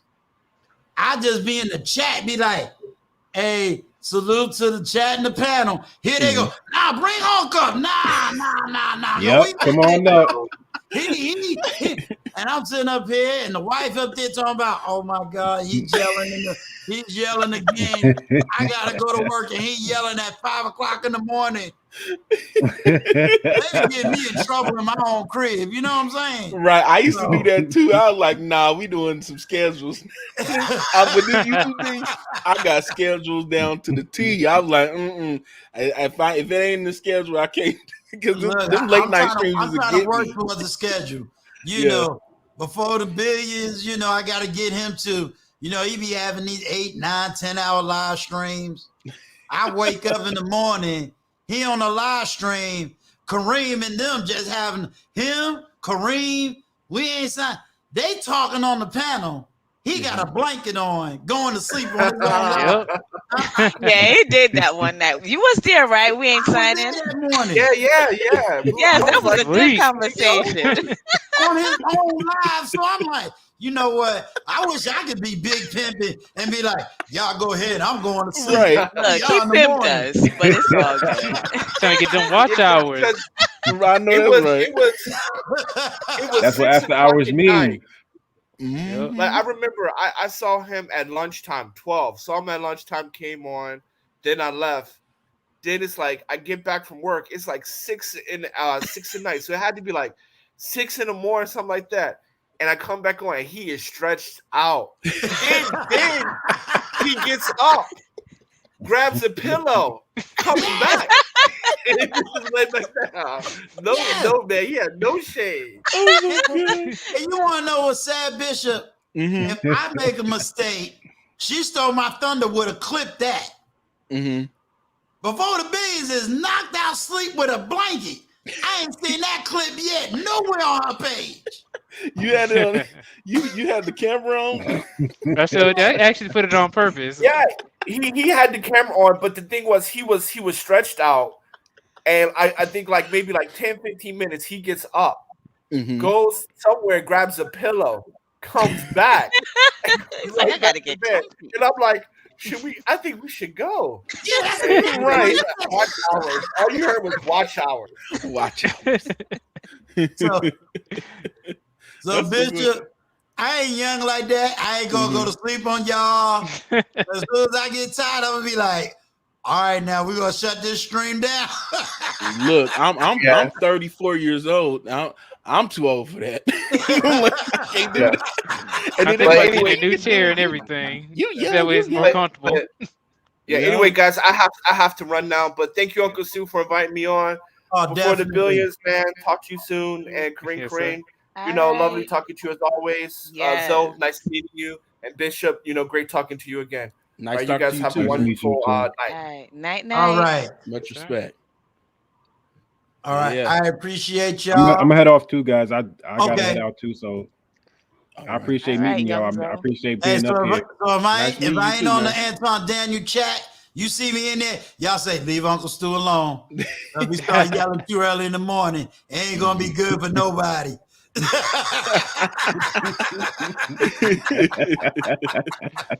That's what's up. I want to see you back there, though. I love when you come up. I'm not gonna lie; it's always fun. Mhm. All right, Yeah, appreciate you. Much love, Have a good much one, sir. respect. that's Thank where you. he be giving words of wisdom. That's how I found out about you when I seen you on, was it Lauren Melissa? And I first seen you on Lapeef Network, but then I heard you go in depth in more conversation when you was talking to Courtney about you shouldn't intake everything. I was like, you sold me then. I'm like, he got a channel. Because you know that's exactly what our elders are supposed to do, and our OGs are supposed to speak life and wisdom into the younger black people, are and whatever group you're part of, they're supposed to speak to the younger people of their group. But we don't see that too much nowadays. You see people trying to keep up with other people, are competing, and it's like, no, it's supposed to be helping one another. We're not Right. supposed to be competing one another. That's why I really like your channel, because you embody one of the streams I did back like in June, when I said I am loyal to the mission, not to people. Right. Because people gonna change. People gonna do whatever they're gonna do. You still can be friends with them, but if they're not loyal to the mission, you can't keep following them. Y'all can't keep rolling together because y'all not going in the same direction. Right. And one time when you put people above the mission, then you get off the mission. And that's where the problems start having, and you start disappointing, God. You start going off your purpose, and you, before you know it, you didn't detour somewhere else, and the Lord got to pull you out that out that hole that you put yourself in, that you weren't Right. supposed to be in the first place. But that's what I would leave to most people, is be loyal to the mission, not to people. Love people, show mercy and show grace, like what your daughter was asking us. You want to do all those things internally for people, but as far as when it comes to the mission, you can't get off it, because then that starts separating you from your purpose. Right. Well, I also try to surround myself with, men who are either equal or stronger Right. than me. Because I ask these men to surround me and keep me grounded. You know what I'm saying? That I don't get the super big head, or even if I say the wrong thing, they know they can either grab me in the back channel, or they'll grab me in the chat and say, hold up, Uncle Stu, you went to the right. Or they'll even give me the knowledge and say, you saying this, but maybe you don't know about this. Right. Or maybe you don't know this. So let me give you this. That's why I ain't got nothing but love for Big Bad Bull. You know what I'm saying? Because he'll say, hey, I may not agree with this point, but I'm going to still rock with you, because out of 90% of the stuff you say, you good.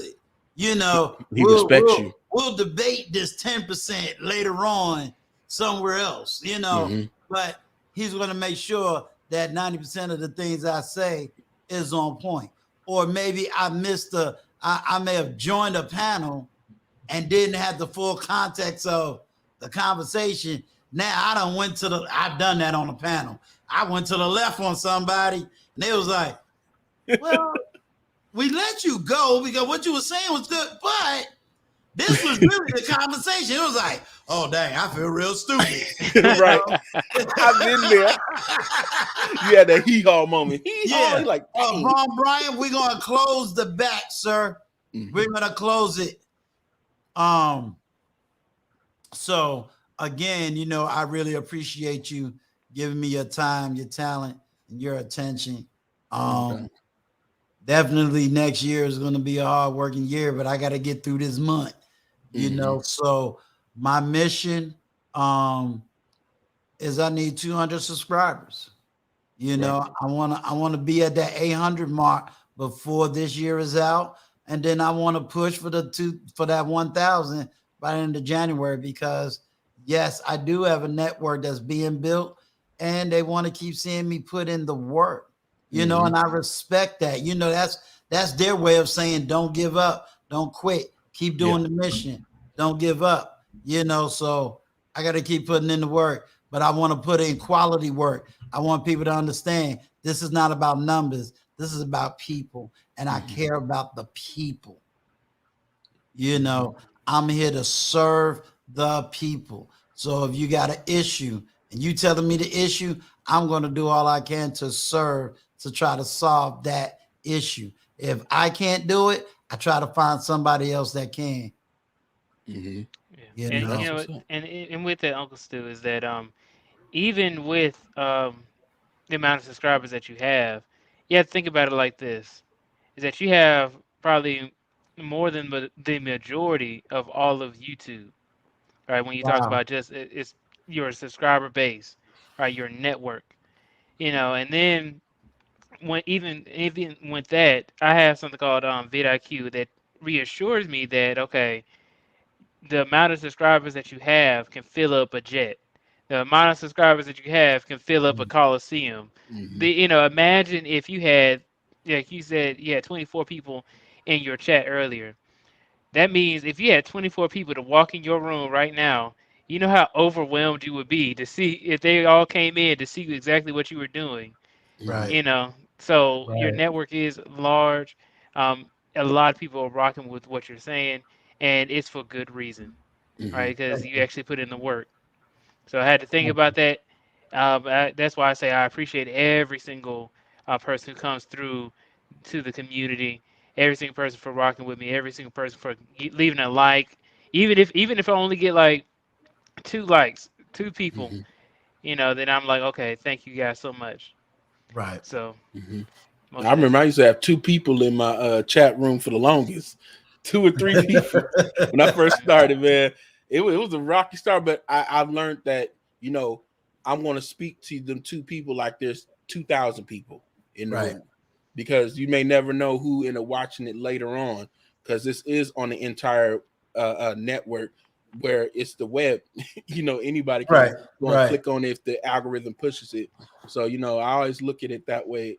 And then, like what you're saying, people matter. And I remember my bishop, our whole theme for that whole year was in 2019, people matter. Because Yeah. at the end of the day, we wouldn't have, like, for this YouTube, it takes people to click and view our videos. Right. So if we saying people don't matter, then like them clicking views, some of these folks wouldn't even be rich on this platform, because Right. they need those clicks and views from people. So we Right. got to actually start looking at people as, as human beings, and as the person behind that avatar or that comment, and understand them and where they're coming from. Right. Got you. Kareem, do you have any last minute words? Oh no, just really that, I enjoy your content. The brothers on the panel, I appreciate all of you guys. BTB, got a lot of love for you, and just, like when we ain't signing ish and Uncle Stu was talking about that network, utilize that. I mean, you got Uncle Stu, if you got anything to talk about man to man, you know what I mean? You got people who, they're putting it out there like, listen, brother, you can call on me. So, and they're genuine about it. So definitely, remember that. And the bishop, you come across real humble. I think I subscribed to you the last time you was on show, and just gonna be checking out more of your content as well. And I appreciate you guys. No doubt. No Appreciate you. problem. And Kareem, just to put a buzzword into you, look out for the live that I'm going to do, and it's going to be on duality. If you go back, oh yeah, duality. I told you this. This ain't for the weak. This is for the strong. Okay. This is if you want to eat some meat. We ain't having no light talk here, but it's going to be on duality, Kareem. What's duality though? I don't get it. That's when it came from came off a conversation I had with Candid Ann. Is basically when a person lives, let's say somebody like you come from Jamaica, then you move to Brooklyn, but you're not accepted as a full Jamaican, and then Oh, yeah, okay. Mm. Story of my life, right? I there get you it. go. I get it. It's like, yeah. Oh, Bless your jeez. heart. Don't get me started, Uncle. And this almost you when you said that, it made me think about brothers who are very quote unquote corny in our neighborhood, where they not really accepted with you know black people, quote unquote, and then they Mhm. not accepted with white people, of Yeah. course, because they're not white. Yeah, So it's yeah. that middle Well, ground. think of the duality. Me, and before the billions, we have a duality that blows everybody away. See, everybody heard of the PK kids, Oh yeah. Mhm, mhm. but we got the duality of we the sons of police officers. So imagine us having to walk around and everybody talking about Black Lives Matter, kill the police, and we sit up here like, really? What? That's Yeah. my dad. Yeah. Yeah. Yep. You know, so hey, it's heavy. Tomorrow, for those that are listening, we are getting ready to do. Well, there's going to be a whole lot of heavy topics on this platform, but one of them is I love Jesus, Mm. but I can't stand the church. We on the same wavelength. And I'm letting everybody know. Come to really hear about a little bit of church hurt. Mm-hmm. Try to get some direction and let us move in peace. This is not about how they say, this is not about all of the issues of the church. We ain't dealing with that. This ain't about is Christianity a white man religion over the black. We ain't dealing with that. We're just acknowledging pain, acknowledging hurt, and trying to give some direction to move on. You know what I mean? So that's where we're coming we're coming from. And you know we ain't gonna have this overnight. So if before the billions I had his 2 coffees and ran his 5 miles, I'll be that dude. If you'll see the avatar, and I'll be like, before the billions, you know you got them little buggies that can operate my computer. I'm going to sleep. You go ahead and stream, and y'all have a good time. Listen, I took Go a up. nap earlier today too, Unc. Like I got another few hours in me. Mm-hmm. Exactly. See? Yeah, I made sure to take a nap before we did our interview. Yeah, same here. Same here. But I just want to thank y'all that's on the panel for as young folk would say, rocking with me. But as the old people would say, thank you for sitting here and having an intellectual conversation. You know, now that before the billions, let me know that when I see a group of people in the chat, I am to remember that I'm sitting in a classroom. So I'm glad that everybody showed up for class today. Attendance was taken. We have 100% attendance. So when is that stream about I love Jesus, but you basically can't stand the church? It's going to be, I'm looking at it to be more of having the panel as far as leadership, church leadership. I'm going to ask a lot of different questions about, you know, how should people handle certain things? You know, can we acknowledge holistically? Good evening, good evening, good evening, Bishop. Hey, TJ, Yeah, Auntie TJ. you know, Auntie T. Before the billions, Auntie TJ wants you to know she real close to that 1,000 mark too. So she in there with you now. You Yeah, that's know, she perfect. in there with you. So Yeah, we got to get her up to 1,000 as well. yeah, she got to get to the 1,000 as well, y'all. Y'all get Mosaic with TJ Randolph to the 1,000. Get her to that 1,000. She Yes, sir. deserve it. So, Uncle Stu, I do have to drop, but I do want to say I appreciate you for having me up. Yes, Thank you sir. so much, and I'll Appreciate see you you. guys on the next one. All right, Yes, see you. sir. Um, Alrighty. All All right, right. Kareem, All Kareem. right. See you too. Love your Yes. smile. Oh, thank you. Thank you. All righty. Night, y'all. I'm going to stay in the Uh, back, though. You closing down, okay. right, Unc? Yeah, I'm getting ready to shut it down in a few. All righty. And I just subscribed to you, Bishop. I thought I did already, so I just subscribed now. All right. Appreciate it. Thank you. All righty. No problem, dear. All right. Peace. But yeah, Bishop, it's just gonna. I'm looking for healing. I am I'm too. looking for the knowledge, but with the knowledge, I'm looking for the healing. Because for me, I can sit there and tell you about the 1980s all day long. Right. I can sit there and tell you about the 1990s all day long. Right. I can tell you about the 2000 all day long. But at the end of the day, it ain't gonna solve nothing at all. So I'm trying to be solution oriented. Right. I can beat up the women all day, and women can beat me up all day. But Right. guess what? It ain't solved nothing today. Right. So I need to know, where are my people at? And when I say mine, I'm saying, who's ready to go to the next level? Yes. That Who part. wants that freedom? Go to the next level. TJ working on the women, y'all. She Yes, she working is. on the women. She putting in the work. She got the ring and the papers to show. She putting in the work. She putting in that work. I love it too. You see? So let her do her thing.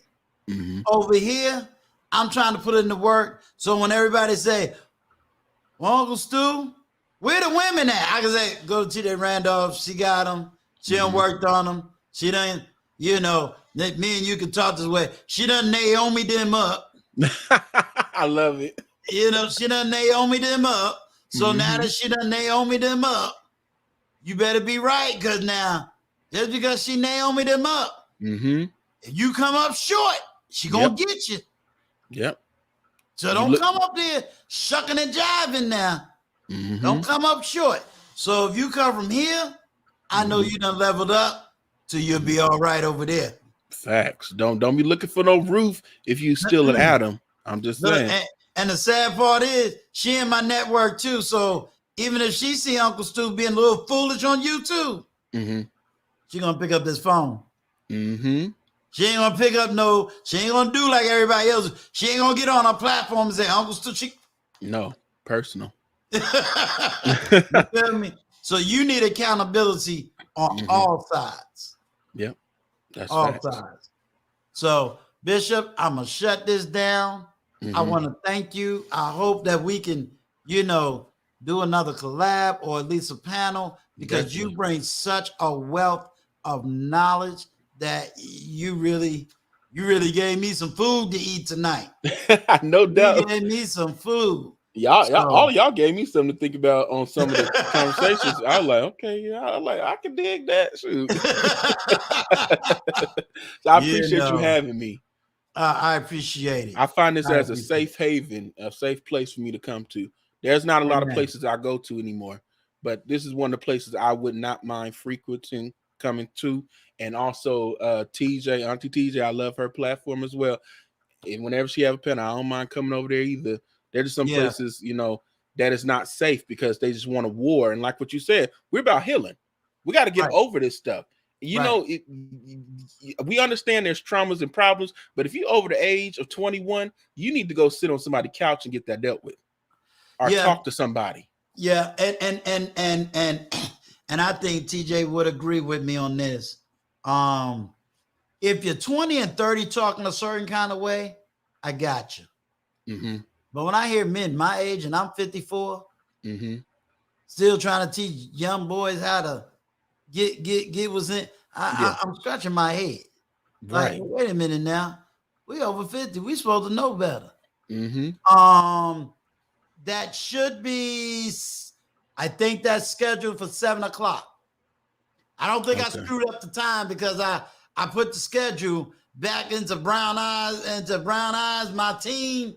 That's back. I don't do good on time, but I believe it's 7:00. Okay, it's tomorrow 7. Yes. Okay, I should be done with my show. Time. Yeah. Okay. But I can't look at what everybody else is doing. I gotta say, I have to set this up and stay positive, stay focused. If I go too far to the left, if I go too far to the right, make sure I'm surrounded by people that's going to say, hey, what you doing over there on that platform? What you doing on that? Nah, bring it back here. Bring it back here. This is where it needs to be. So, I just try to stay focused and I listen to hear before I truly listen to respond. Right. So that's how it is. That's facts. That's how it is. All right, Bishop, let me let you go, sir. And if you come through tomorrow, you're definitely a man of God, welcomed on the panel, just to give your energy, your knowledge, your wisdom. Okay, I'm definitely gonna come here with an open heart and listen to what's being said. Yes, sir. Yes, sir. But I catch you later, and I appreciate you, man. All right, appreciate you. All right, peace. Peace. It's Uncle Stu, the old man on the block. Like, comment, share, and definitely subscribe. Emancipate your mind. Peace.